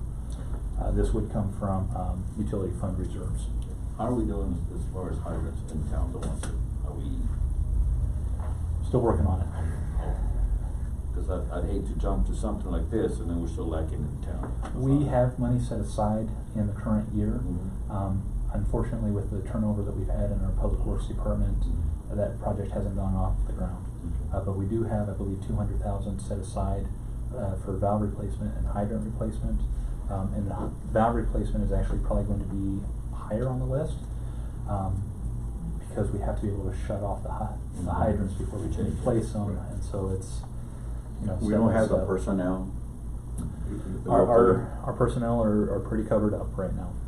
During this, this may not be part of it, but during the job fair, did we look at hiring people for those positions? Yes, our job fair included all open positions.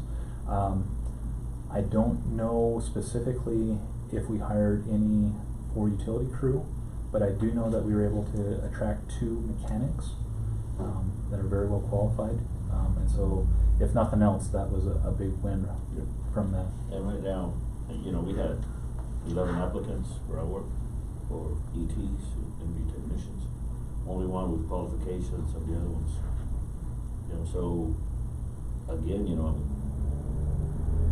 people are going to the old. Yeah. Well, and I think I mean, on top of that, I do know somebody who came to that job fair and they told him that they were very interested in him, they interviewed him, but they told him that they wouldn't hear back until 3 weeks because they had to do all the background and everything like that. background checks right now are slowed down Okay. because some of the agencies that we use are shut down due to COVID. Okay, And I was so- like, wait a minute, that shouldn't take that long. Normally it doesn't. Okay. Normally we have it within a week at the Okay. longest, but right now we're just trying to manage expectations that they may not hear back, but it's not because we're knowingly ignoring them, it's just things are taking a little bit longer right now. Okay. And they may eventually slow down a little bit more as this thing Yeah, develops. so we'll see how that goes. So tell them not to, Get discouraged? yes. And don't go somewhere else. If we're interested in them, have them come here. Mhm. The next item here, some of you may recall that we purchased a very nice John Deere tractor with an enclosed cab and air conditioning. And it was for the parks, and it's too big for the parks. And so what we are recommending is that we move it to the airport. It is the perfect size for doing the taxiways and the runways, and have the airport fund reimburse the general fund for that purchase, and find a tractor that is more adequately sized for working on parks. The sheriff has one outside his house. Didn't we ask Gary if he was gonna, wasn't Gary still here when we asked him about the size? Who was here? He was here, he brought us in those quotes on a Coyote Yeah. tractor, and we said, no. And then after that, soon after he left. Does the airport fund have enough to? Yes. Oh, yeah. Yeah. The airport is benefiting from the mineral royalties under the airport, and by our deed from the federal government, anything that comes from under the airport has to go back into the airport. Mhm. Maintenance is an eligible expense, and so yeah, 88,000 is not gonna hurt them. It's a hiccup for them. Yeah. I was involved in that Citizens Patrol, and we were driving vehicles there at the airport, the runways. And some of them runways, they need some help. They do. We currently have a TxDOT grant. We're just waiting for them to finish getting it going. So, the next item is the 620 acres that the city purchased a little over a year ago. At that time, the holder of the note was who we thought at that time was going to be the master developer for West Pecos. Obviously, they stepped away. We've now identified a new master developer. We spoke with him just today. He is very committed to the project. He sees a lot of opportunity, and this is not because he's a masochist or anything, but just a reality of the market, that due to current circumstances, there may be quite a few benefits of continuing to build in Pecos. One of them being hopefully increase in manpower, building supplies, costs going down. And so he's still very interested. The downside to that is that banks right now are not letting the money flow. And so he has asked for a 90-day extension. Originally on the agenda for tonight was going to be an agreement for him to purchase this and resolve the note on our behalf. Sometimes timing just doesn't work out, and this is one of those times. And so what we are asking is for the ability to go ahead and pay off this note, own it outright without paying any further interest on it. The city would own it. The West Pecos Municipal Management District is working on a possible way to buy it from us in the meantime, and then they would turn around and sell it to the developer for development. But rather than pay interest on the next 90 days, I believe it's in our interest to go ahead and get out from under this note, acquire the land outright without any kind of lien. Thank you. We do have the cash for this. Yes, it's not our desired outcome. We were hoping to have a master developer developing this, and we would have been out from under it at this point. But there is still great interest from our master developer to do this. It's just the timing did not work out as we had hoped. How soon can we get the money back from the entity? They're working on that. We discussed that today with the financial advisor for the management district and the outside lawyer for the management district.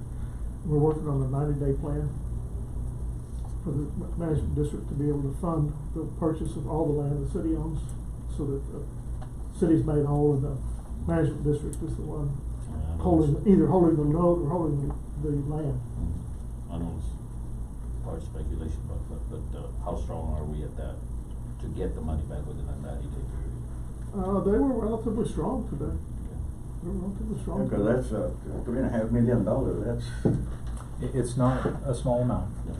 and that's something that, I remember what was the last year when we were talking about this. I think it was part of that $7 million. Is that one that we bought for $7 million, or is that already? That one fell through. Okay. And so that did not occur. Okay. Yeah. And this is money that we already budgeted, correct?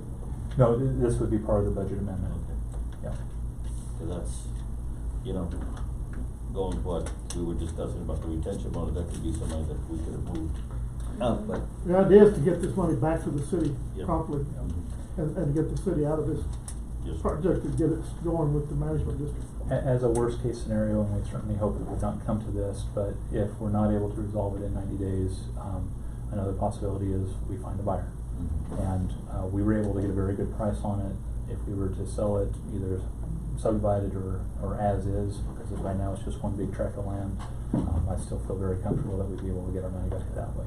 That's not desired because that impacts how West Pecos is able to develop. But as far as a risk management from the city's aspect, we do have options. So we got this in writing that they'll pay us back in 90 days? No, the action tonight would simply be to pay off the note so that we're not paying interest to the note holder. We'll still have to pay the money, it's not like. Yeah. Yeah, no, that's a deal. It's just We're to just save on saying the pay it interest. and the interest won't kill us. Yeah. And it's like, well, I mean, if somebody wants it, it's land. So somebody's gonna wanna buy it, whether we get $3 million out of it, yes, The I think so. developer wants it, there's no Yeah. doubt about that. So, he's just trying to get out from under the note and not have to pay interest. Sure, I understand that. It's just like Councilman Orona was saying that, that some of that right there could have gone to the retention of keeping our employees. But just remember, guys, this is moving forward. We've already approved the MDD, we've already done this, we just need to continue to go, instead of getting in the habit of holding back. This is for the betterment of the community, betterment of the city. So I just say, let's keep moving forward. Just, For the future of Vegas. just speculating, and I'm all for it, like I said back then, you know, we cannot build on top of Vegas anymore, we gotta extend out. But right now, with the times are where they are right now, very uncertainty. COVID-19, the election, everybody is betting their money, hoping that Trump wins, you know, so it's business as usual. But, you know, the whole holding back, that's what's going on, that's what kinda makes me kinda leery and wanna back off of it a little bit, but, you know, we gotta move, and I know that, like I said, back then, you know, we can't build on top of each other anymore. But my concern right now is make sure that we take care of the town itself, the older part of the town. And I agree with that. But in the same thing, I really want a progression that's coming. Because once everything settles down, we should get back to business as normal, so. And just what Councilman Teo said about that, conference you all went to, whatever it was. You know, people are wanting money, and they're being denied, and we're in a very, very unique situation where we have the money, we have the means of people wanting to lend us money. So, we just gotta be careful, that's all I'm saying. Yeah. That's all I'm saying. And this certainly is not the position we hoped we would be in at this point. Yes, I understand that, yeah. But Yeah, and just because we have it, doesn't mean we need to spend it, especially for a property just sitting out there with nothing on it. the alternatives, I'm sorry, the alternatives on the note are that it continues to acquire interest, which we would be due for. If they were to call the note, they would have the ability to take the land, and the city would be left with nothing. Yeah. Plus, they could still come back and sue us for the interest. One question, how much interest are we paying on that? So the original note was for 3.2 million. The interest, about 6%. Yeah, 6%, it's Yeah. approximately accrued to about $200,000 of interest, but it's accruing daily. It's accrued daily, so we need. Is that every month? Every day. To get out from under. Every what? Every day. It's not 6% compounded. Okay. It's 6% annually, but we need to get. Yeah, Right. Yeah. yeah. Man, I'd like to have a return like that. It's already at 300,000, over what we started with, so. Okay, so I need a motion to accept A, B, C, D, E, and F. Mayor, make a motion that we approve resolution 20-03-05R, fiscal year 19 to 20 budget amendment as presented through, items A through F. A second? Second. Just one question. Yes, sir. We do have the monies for these projects. Yes, sir. Okay, that's all I wanna hear. Yes, sir, we do. That's what I was asking, because it's like, Our- I don't wanna get it. Our I remember utility nobody told fund us to. is very strong. Our street maintenance tax, because it's a dedicated tax, is very strong. And we do have some challenges with our landfill. We do have some challenges with our general fund, especially as you've seen. We are down in our sales tax. Again, we're not to the point of cutting by any means, but we're not gonna be buying a Lamborghini for everyone either. So a motion by Councilman Rona, second by Councilman Tez, to approve resolution 20-3-05R, A through F. Okay, all those in favor say aye. Aye. All those opposed, same sign. Motion carries. Number 7. Discuss, consider resolution 20-03-06R, entering into utility reimbursement agreements, URA, with various landowner and developers as part of the water and sewer project. Johnson? Mayor and council, I will try to make this as short and painless as possible, and I know you're all thinking that's too late.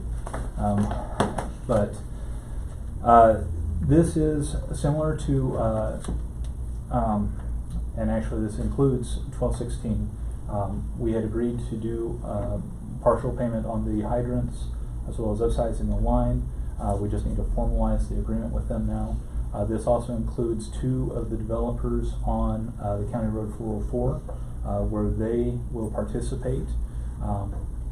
And in exchange, they will get so many equivalent daily units.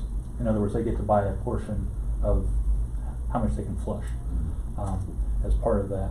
And so what these agreements allow us to do is to enter into an agreement where they will participate, we will participate, and then as new customers come on over the next 15 years, that we will take that same participation level, that same percentage, and we will reimburse them their cost. And so it's a way for the city to continue to expand and hopefully reduce some of that risk. And so putting it into the future, granted we're not gaining interest on this money, but we're allowing future growth, and it's a potential way for us to recoup some of that money in the future. And so there are before you three different reimbursement agreements. One with Echo Services, which you've seen several times over the last couple of years. One with SKR Properties, number 3, LLC. And the third one is with High Hook Enterprises. And so that would be for the hydrants that were just included in the budget amendment. Any questions, or would you like some more detail on that? I think we pretty much touched base on that one earlier.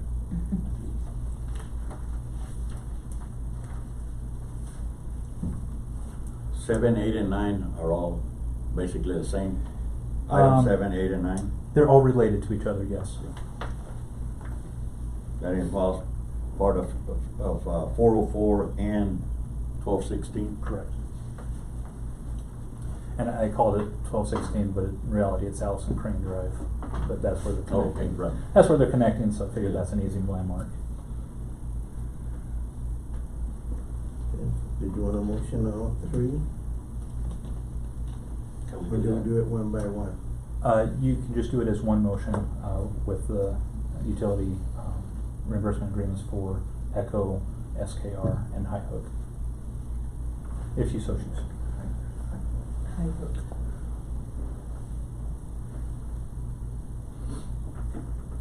But is it just with resolution number 7? Or is that 7, 8, and 9? 7, 8, and 9. No, I'm sorry. So resolution 6 is the one that we're currently on. Mm-hmm. No. Oh, I'm sorry. No, 7. 7. Item 7, Yeah. resolution 6, yes. So we're just looking for action on number 7 right now, please.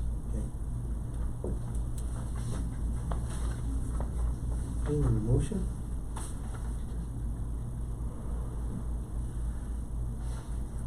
Make the motion. We approve resolution 20-03-06R, enter into a utility reimbursement agreement with URA with various landowners and developers as part of the water and sewer projects presented by the city manager. Is that so? Need a second? Second, Mayor. Okay, so a motion by Councilman Ora, second by Councilman Tellez, to accept resolution 20-03-06R, enter into utility reimbursement agreement, URA with various landowner and developers as part of the water sewer project. All those in favor say aye. Aye. All those opposed, same sign. Motion carried. Number 8, discuss consider resolution 20-03-07R, accepting utility east basement from multiple landowners for the purpose of installing water distribution and sewer collection mains near CR 404. Mayor and Council, as stated, this is regarding the easements for this project. These easements have all, I believe almost all of them have already been signed by the property owners, but this is the city accepting those easements. In exchange, we obviously have 2 partners, which are Echo and SKR, which are participating monetarily.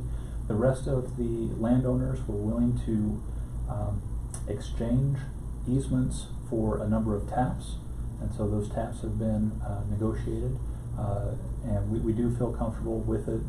None of them asked for 50 taps for a subdivision. Most of them were 2 water taps, 2 sewer taps, which is very reasonable considering the amount of land that we're crossing. And so we are recommending that we enter into utility easement agreements with Echo, the Gonzalez family, SKR, the Hanging H Ranch, and T2 Enterprises, Taylor family.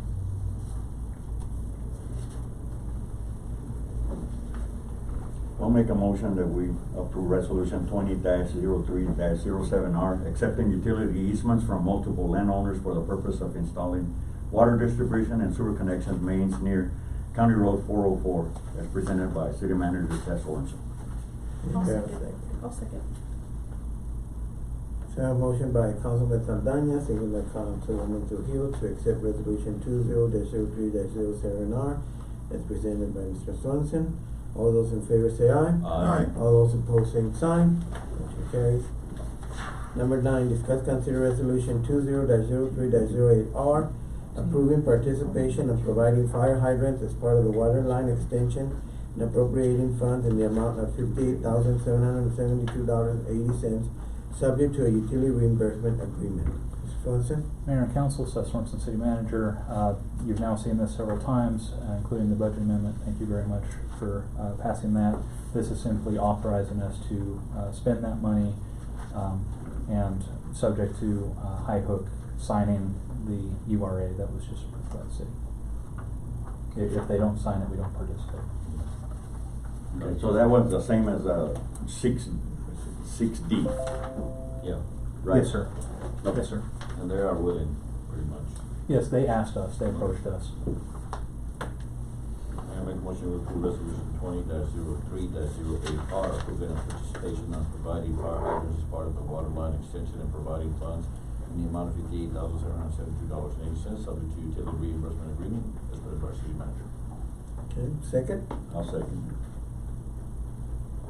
Have a motion by Councilman Orona, second by Councilman Saldana to accept resolution 20-03-0R as presented. All those in favor say aye. Aye. All those opposed, same sign. Motion carries. Okay, we skipped 10. We're going on to number 11. Discuss consider resolution 20-03-10R, approving and adopting proposed Pecos Economic Development Corporation bylaws and amendments. Swanson? Mayor and Council, Seth Sorensen, City Manager. Please be kind on this one. This is an item that's been back and forth between the council and the EDC board now for several months, I think going on a year maybe. They have made the edits that have been discussed going back and forth. It has been approved by their board with their 3-week posting as required by their bylaws. And so pending any differences of opinion that you might have at this point, we are recommending that the council move forward with the bylaw amendments. Several of these amendments, as you will recall, have to do with administrative issues of the EDC director so that he's able to do it. It still leaves in place checks and balances that are necessary for any kind of government fund. And this is before you because the EDC is a component unit of the city and therefore it requires your approval.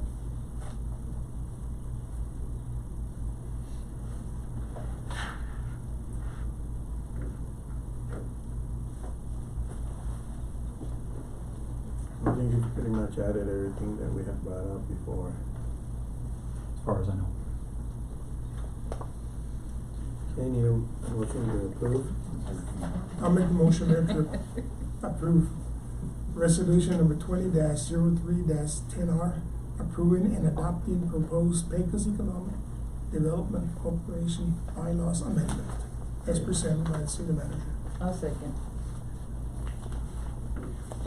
Okay, so I have a motion by Councilman Tay, second by Councilman Baca, to approve resolution 20-03-10R, approving the adopting proposed Pecos Economic Development Corporation bylaw amendment. All those in favor say aye. Aye. All those opposed, same sign. Motion carries. Number 12, discuss consider resolution 20-03-11R, review and acceptance of 2018-2019 annual audit of the Pecos Economic Development Corporation. Mayor and Council, this is on behalf of the PEDC, and they did receive a clean audit, unqualified audit is what it's known as, for fiscal year 18 and 19. They retained a new auditor this year, Butcher something and Young, I forget what the M is for, but it's BMY. This is actually a company that we are currently using for some of our help on our audit as well. They are not our auditor. but they are helping us get some of the things straightened out. Their previous auditor was unable, due to some personal changes in his life, to do their audit this year, and so they went out and found BMY. It also, as they're progressing through the years, the fact that they are a component unit means that they had to change a few of the things that they were doing in their auditing and in their bookkeeping. They've made those changes this year and have changed out how they're booking certain items, especially some of their land depreciation, as well as some of their debt, or not debt, I'm sorry, I misspoke. Some of their capital improvement investments, for example, the Meadowbrook subdivision, how they book that. How they were booking it meant that they were depreciating it, and the city's depreciating it because it ends up being our asset. And so they've cleaned that up and just show it as an expense out the door. But it is an unqualified audit, which means that they don't have anything that we should be worried about.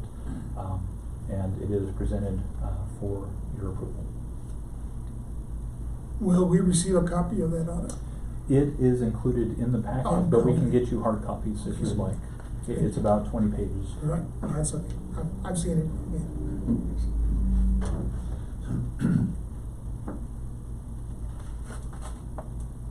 I didn't notice that they paid office space.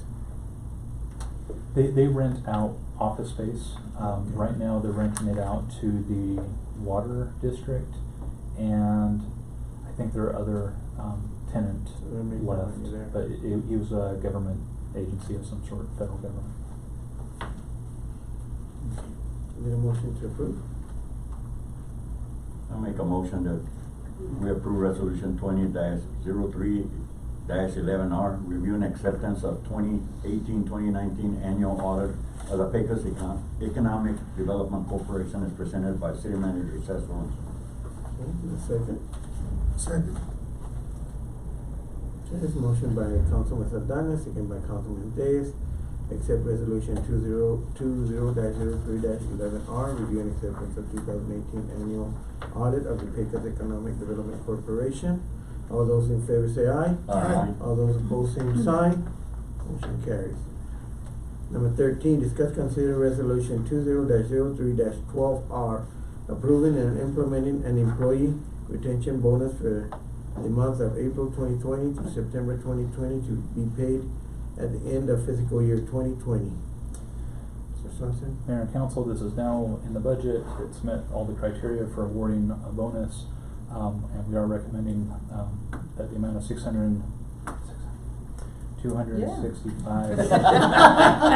$265,000 be appropriated and approved for expenditures.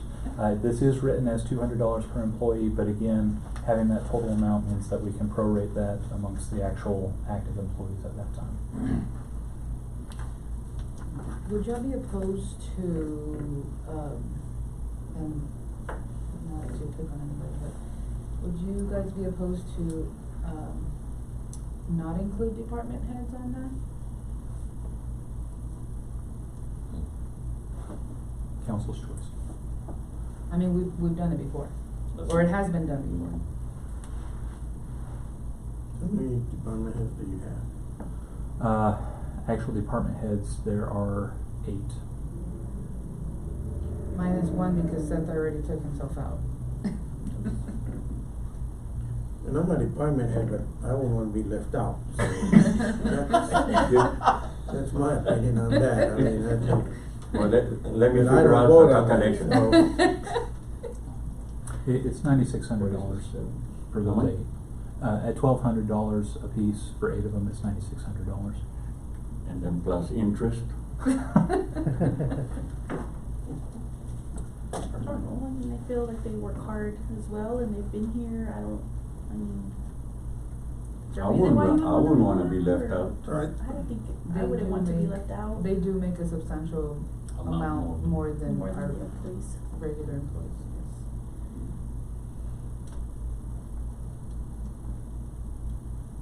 And I could think of maybe That would add a few more I dollars would to think, I would our employees. maybe, let's see, where's my paper? You know, we always have to consider employee morale and their employees of the city. And they're the leaders and I wouldn't. I kinda agree with that they need to be included, minus the mayor. That's the mayor. I think I should be included now. I will say that most of them are fairly new. And most of them already live in their housing that they live in. So, like I said, I'm not picking on anybody, but it increases for the other employees. I see. So it was $9,600? If I'm doing my math right. Yeah, I think that's right. Depending on how many employees we got. It would depend on how many we end up with We have. that stay. You'd probably be adding maybe $100. We won't be firing employees to make room for everyone else. You know, it's like where I'm at. I transferred from union position to salary position, so I'm gonna miss the union 5% increase in August. And the salary people, for the position that I went to, they just got a 4% bonus in March, and I missed out on that one too. So it's kinda like, These are the ones. Because again, It hurts. remember the key word is retention. yeah. It's not a matter that we're buying them out, it's not a matter that we're discouraging anybody. I mean, I think that you all have to be fair across the board. Because again, why not me? What is the reasoning behind that? Well, why not give the irregular employees more? I mean, these department heads come in because they're getting more out of it. They're getting more than our regular employees. And again, I mean, as a department head, I would want it, you know, no, wait a minute, I work just as like everybody else. You know, and I commend you and applaud you for giving yours up to sweeten the pie more. But Anyway, so do we wanna have a motion on this? I mean, we're not gonna give it till the September, so do you wanna think about it, or do you wanna? I'm sorry. The only time critical portion of this is that it has to be identified beforehand. It can't be identified after. And so if we're gonna make this effective for April 1st, it's done today. it's gotta be done. Either that or else you gotta call a special meeting 3 days from now. No, we got a virus, remember, we limit ourselves. Yes. Limit contact. And so that's the only thing, is we don't wanna delay it so that we're missing out on the month of April.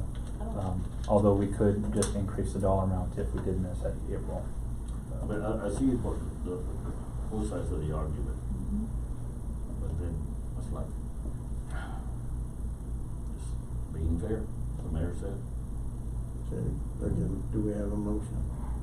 Let's vote and find out who wants it and who doesn't want it. Food for thought, could you consider us, thinking about it for next year? Shouldn't be touching, but. Especially on TV. What if we're not here next year? We will, we gotta think positive. Gotta think positive. That's right. Gotta be positive. So you're saying not give anything, not motion on anything, and not give No, employees he's saying anything? what I brought up, What to you're think brought up, about it just, for next year. We'll bring it up next year. Oh, okay. So do we have a motion?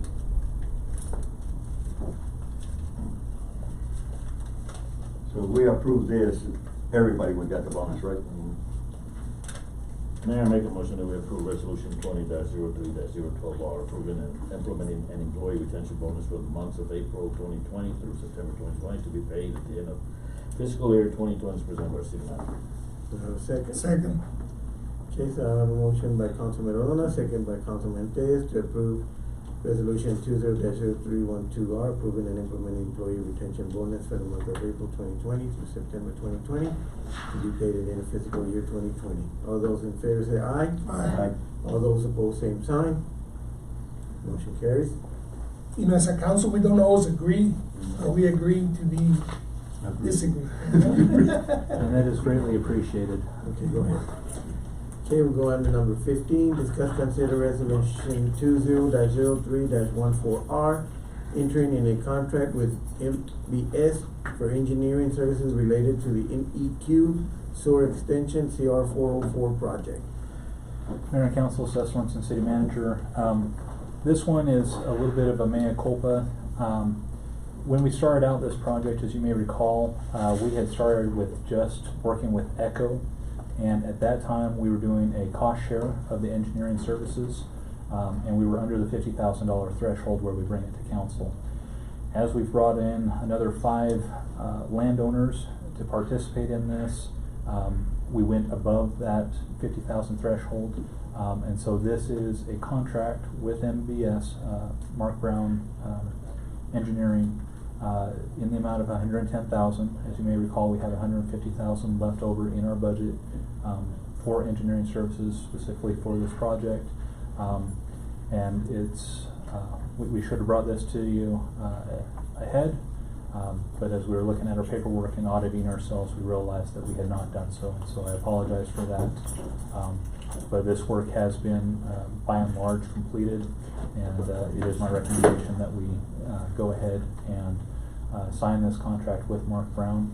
Out of that 110, Echo and SKR will be contributing back in, but again, as the primary agency, we need to be able to make sure that we allot sufficient funds to cover the entire contract should they back out for whatever reason.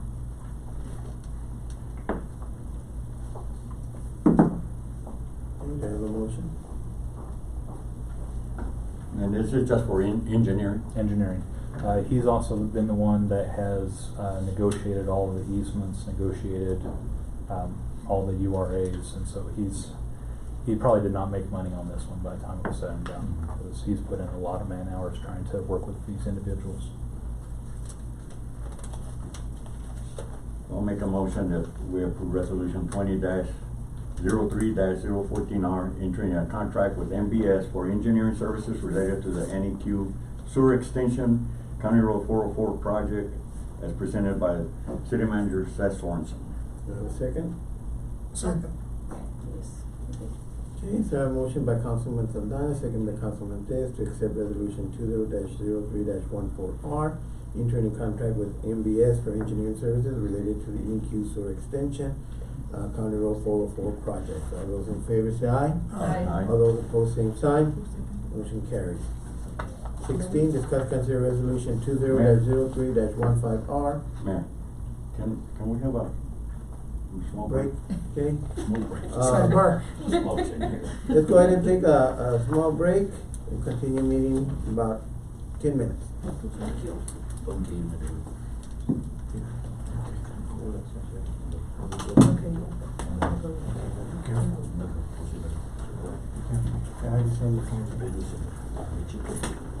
This one, sir? So, there's restrooms on this floor too, over there somewhere?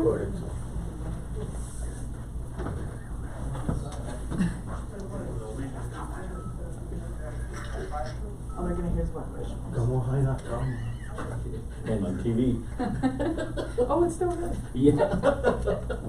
The red zone.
Okay, we'll go ahead and go back into, okay, we'll go ahead and go back into, session. There's one note there that Councilman Orona had to leave at 7:37. The time now is 7:48. We'll go on to, number 16. Discuss, consider resolution 20-03-15R, accepting a bid for the NEQ sewer extension CR 404 project from Badger B&B Service Incorporation in the amount of $830,485.60, authorizing the expenditure of the fund previously appropriated in the utility fund as part of the fiscal year 1920 budget, waiving the 75% participation requirements. Mr. Swanson? Mayor and Council, Seth Swanson, City Manager. You're as tired of hearing it as I am of saying it, but as we're growing accustomed to the mic, we're gonna get there. Many of our council items so far tonight have been building up to this. This project was bid out. We received 4 bidders back. Badger B&B Service was the lowest bidder at $830,485.60. The next one, and I apologize, I didn't write down the exact number. They were over $900,000, and then the next 2 bidders were 1.1 and 1.2 million. And so we feel that this is a very competitive bid. We've reviewed them. We feel that they're capable of it, and we are recommending to award this bid to them, authorize the expenditure of these funds, and the waiver of the 75% participation. Again, as you may recall, when we had started out with ECHO, we had signed an agreement where we were going to participate up to 75% in according with our policy. Now that we are the primary funder of this and we're being reimbursed, we're asking that we waive that and simply make this another city capital improvement project. So you had 4 bids on 4 bids, yes, sir. local or was Badger the only local one? Agardo Madrid was the other local one. The other 2 were not from Pecos. Okay, so do we have a motion to approve? One question. What kind of qualifications are do they have to have the 4 bidders to bid on this project, the sewer? One, they have to have previous experience. Okay. They have to have the ability to carry it out, which means they have to have enough manpower, enough equipment, Right, okay. Experience, and they have to be bondable. B&B, Badger B&B, I can say is responsible enough that they paid their bid bond in a cashier's check. Most companies will go out, pay a certain percentage, and get it kind of as an insurance policy. They're responsible enough that they were able to pay it in cash and to go without that cash in the amount of 5% of their bid until they're able to complete it. So that's a very positive note on their ability to have enough cash to carry out the project. Yeah, and they're local, at least the money stays. That's correct. All their workers, right? They're local, Exactly. yep. Pays taxes, exactly. Sure thing. I'll make the motion, Mayor, to accept resolution 20-03-15R, accepting a bid for the NEQ sewer extension County Road 404 project from Badger B&B Services, Inc., in the amount of $830,485.60, authorizing the expenditure of funds previously appropriated in the utility fund as part of the FY 19-20 budget, waiving the 75% participation requirements, as presented by our city manager. I'll second. Okay, so I have a motion by Councilman Tellez, second by Councilwoman Baca, to approve resolution 20-03-15R as presented. All those in favor say aye. Aye. All those opposed, same sign. Motion carries. Number 17, discuss, consider resolution 20-03-16R, accepting change order number 1 for the NEQ sewer extension, County Road 404 project. Mr. Swanson? Mayor and Council, Seth Swanson, City Manager. Thank you for approving the bid in a fantastic turn of events, this change order is for a negative amount. And so, this change order is asking that we be able to deduct the amount of $43,872 from the contract. This was included as bid alternates of possible ways to save money. And in conferring with Badger B&B as well as some of the other bidders, it was determined that the two items that we're requesting be removed from the contract, one is the bedding material, and two, the QC/QA on the bedding material. They go hand in hand, be removed. We feel that by the time that you get down, you're gonna have solid enough ground that we don't need to lay the 4 inches of sand in order to bring it up around the haunches. And so we feel comfortable that we'll be able to get the quality product without having those. And so we are recommending that we reduce the contract by the amount of $43,872 and eliminate those two bid items. Pretty awesome. We're trying. Well, I'll make a motion that we approve resolution 20-03-016R, accepting change order number 1 for the NEQ sewer extension County Road 404 project as presented by City Manager Seth Swanson. Second. I'll second. Okay, so I have a motion by Councilman Saldana, second by Councilman Baca, to accept resolution 20-03-16R, accepting change order number 1 for the NEQ sewer extension County Road 404 project for the amount of $43,872. All those in favor say aye. Aye. All those opposed, same sign. Motion carries. Okay, number 18, discuss consider resolution 20-03-17R, authorizing payment from the general fund of the note of the amount of $3,200,000 plus interest as provided in the note dated January 2019 on the 620 acres located in the H&GRRR County Survey Block 5, Section 19, Abstract 430, Reeves County, Texas. Swanson? Mayor and Council, thank you for reading that very long description. But this is in West Pecos. You're all familiar that it's just south of County Road 204, out near the prison. And again, as we discussed earlier during the budget amendment, this is to pay off the note, to own it outright without any lien, to have that forgiven.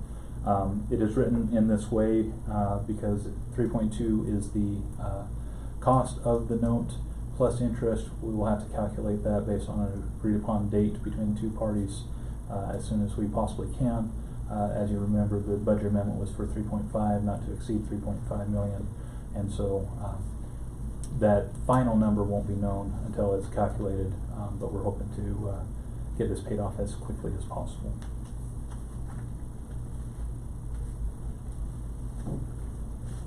Need a motion? Mayor, I'll make the motion to accept resolution number 20-03-17R as presented by,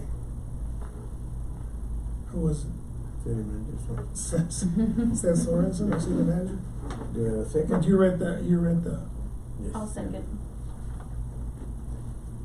Okay, so I have a motion by Councilman Reyes, second by Councilman Trujillo, to accept resolution 20-03-17R, authorizing the payment from general fund in the note amount of $3,200,000 plus interest. All those in favor say aye. Aye. All those opposed, same sign. Motion carries. Okay, we'll go on to number 21, discuss consider ordinance 20-03-04, changes to fee schedule regarding mobile food vendor permits, fees, first reading. Swanson?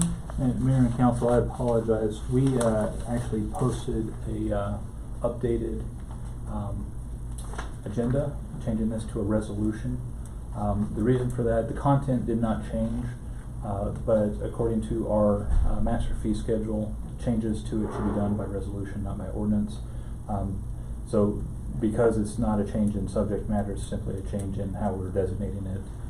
We simply issued an amended So the resolution, will it still keep Resolution. the same number? so it's resolution 20-03-18R. And again, this doesn't necessarily have to be passed tonight, but we wanted to put it before you because this is tied to our preferred locations for food courts. And if there's any difference of opinion in the dollar amounts or whatever, we can certainly go back and change those. If they are approved, then they will become effective after we have published it in the paper plus 10 days. And so what we are presenting is breaking up the food vendors into the 3 tiers that we had discussed earlier. Those 3 tiers are food vendors located on leased land, food vendor located on land they own, or a food vendor located at a preferred site. And so currently, what we are charging is $250 per month or $2,500 per year. And so we do provide a discount if they take out their license for the entire year. As part of the preparation for this resolution, we did some research using the online resources of Reeves CAD, the appraisal district, to look at an average of what our brick and mortar restaurants are paying for property tax. And one of the things that's been discussed in the past is how do we make it equitable as far as expenditures between our mobile vendors and those that are in brick and mortar. And what we found is that the average, with a few exceptions, of property tax is around $2,600 a year. And so our yearly is already below what our brick and mortar are paying. The exceptions to that were restaurants such as KFC, Sonic, and McDonald's, which their proximity to the interstate means that their property tax is way higher. So we took those out of the equation when coming up with that $2,600 amount. Again, this is tiered to try to persuade mobile vendors to go to a preferred site or to at least own the land so that they are paying property tax. We would like to get them to reinvest in the property. And so those that are on land that they own, we're recommending that we reduce it by $500 per year or $50 per month if they choose to do it that way. So they would be going down. Those that are on leased land would actually go up to, again, compensate for not paying property taxes. And then those that are on a preferred site would get a deep discount. Again, we have to make it attractive. They're probably going to be paying rent for the site and for the electricity at those preferred vendors. I really do not feel that we want to get into any kind of private-public partnership, cost sharing, or revenue sharing. We just want to make it attractive for them to go there and that it can still make sense for all the parties involved.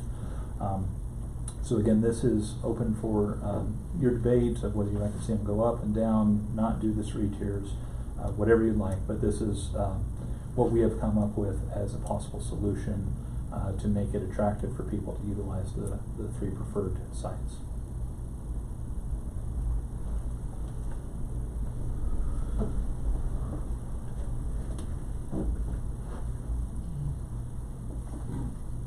Okay, any motion?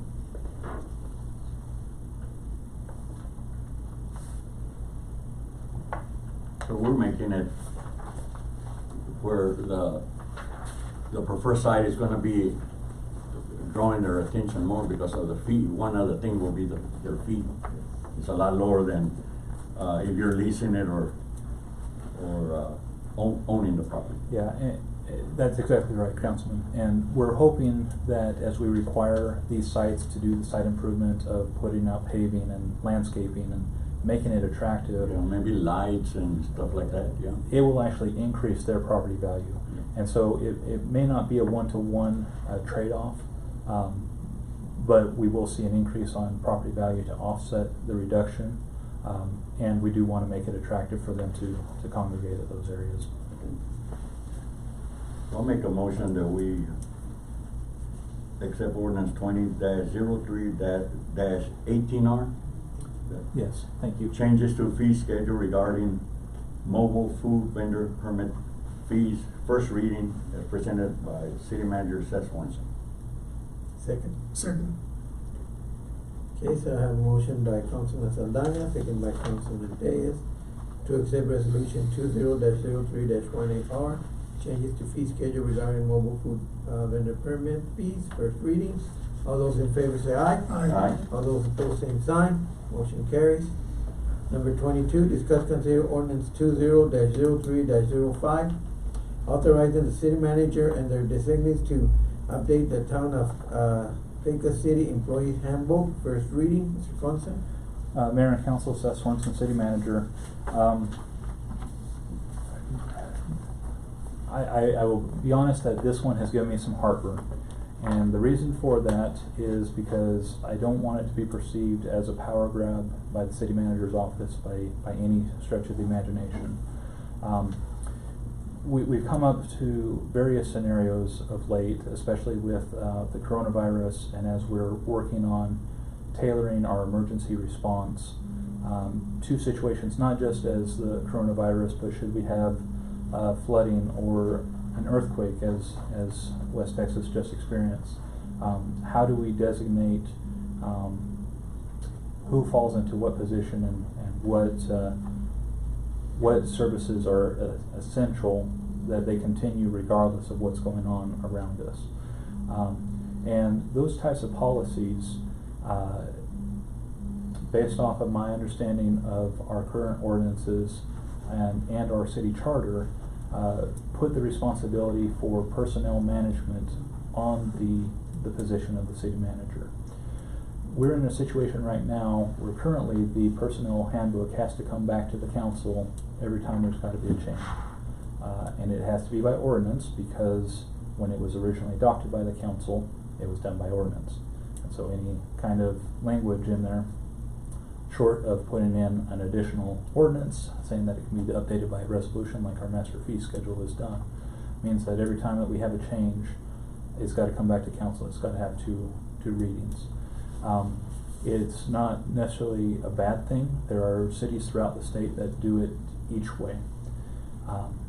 But one of the things, again, in my reading of the charter and our ordinances, states that the city manager is responsible for personnel. And it's difficult for the city manager, whether it's I or whoever will follow me, to implement personnel if it has to be passed through a third party. And so if there is any way to rest your mind at ease, is that personnel policies, employee handbooks are subject to state and federal laws. And really what it does is that outlines our policies in accordance with those laws. And so I am presenting this to you. Again, if it gets shot down, we just continue going on, and at the next council meeting you'll see one of the proposed changes to the handbook that we are currently working on, and we'll just continue as is. But if you do desire to not have those things come back to the council every time there needs to be a change, this is the presentation to you for them. Councilwoman Book. I'm sorry, Seth. I can see It's concern on your dust. face. We have to be able to answer to the employees. We have to, I feel, we're obligated to explain why we chose to do what we chose to do. And I understand your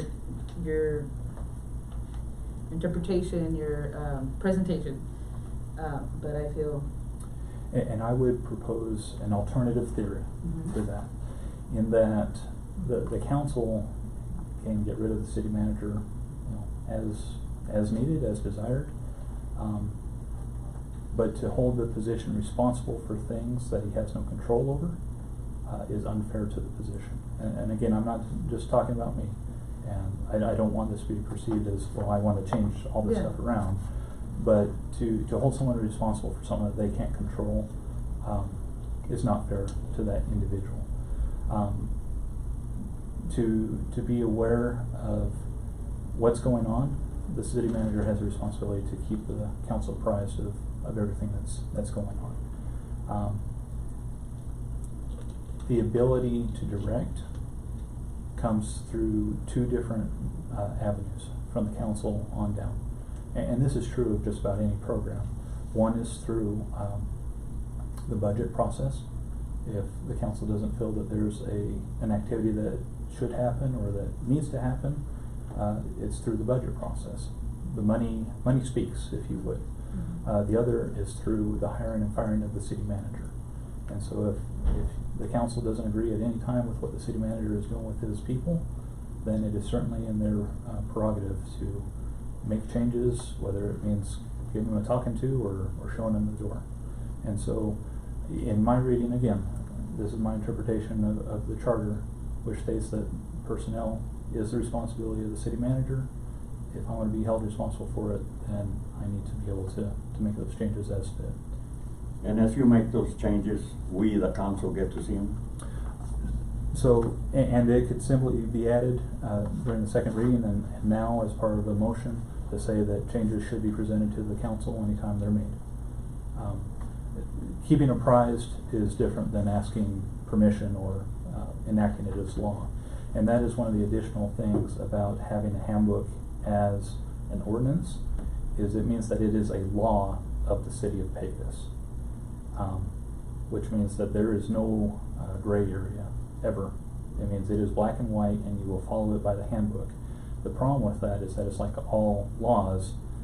When you write a handbook, you don't necessarily see all the loopholes or the potential situations that could happen, and it makes it very hard to be responsive to those in the moment. So we're no longer making it an ordinance. It's gonna be an employee handbook. It'd be an employee handbook, yes. Same as any other business. We give you a handbook when you hire you. That's what is expected. And again, like you said, we're gonna get to see it. So it's nothing that you're gonna try and sneak in or anything like that, so. And if the council makes a motion to accept it, I would, as part of the motion, recommend that you put in there that changes to the handbook should be presented to the city council. For approval and all that? Not for approval, Just to see it? Just to be aware of what the changes are. And then again, if there's any feedback, it comes back through the city manager, and if there's a consensus that that change shouldn't happen, then the city manager has to decide whether his job is worth the change or not.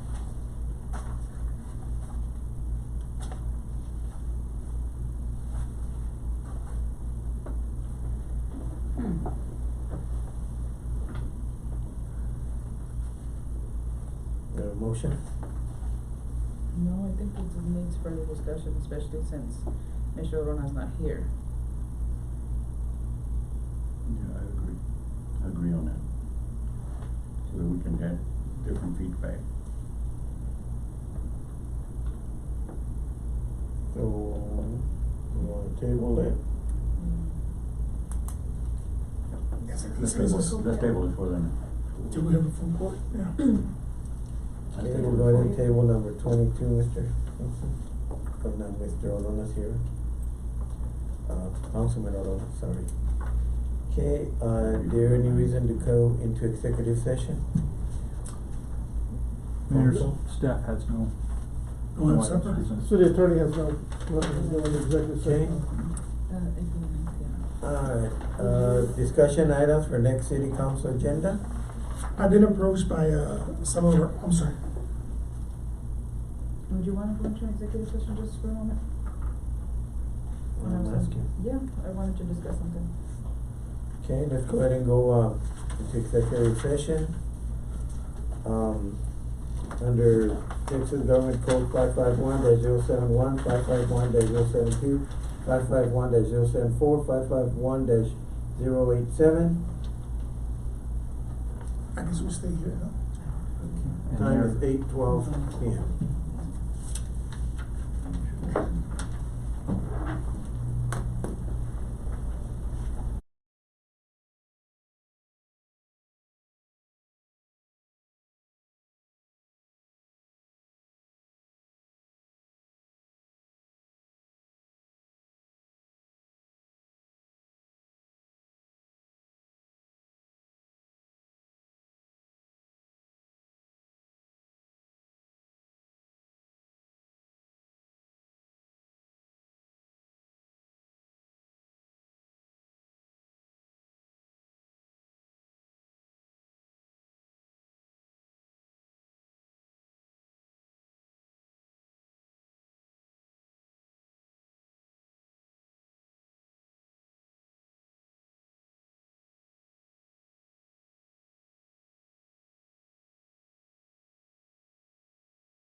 Okay, we'll go ahead and go out of, closed session, go back into open session. Time is 8:43 PM. Is there anything to come before the council during closed session? Swenson? No, sir. Okay, we're gonna go ahead and go on to G, discuss items for the next, city council agenda. Is there anything? Just remind everybody to use proper And some Washing your hands. hand washing. Staying home, not going out if you don't have to. Right, exactly. Don't hoard. Please leave enough for everybody. There's plenty. Be sure to help your relative or neighbor in need. Could be us. Exactly. It is this. Okay. Motion to adjourn? Motion to adjourn. I'll second. Okay, Councilman Tellez, second by Councilwoman Baca to adjourn. All those in favor say aye. Aye. All those opposed, same sign. Motion carries. Thank you, guys. Thank you all. Thank The you. time is 8:44. Thank you. Time is 8:44 PM. Muchas gracias. Thank you, guys. Thank you. The pizza is, no, you have cheese in my throat. What? I was like, what is that, an intercom?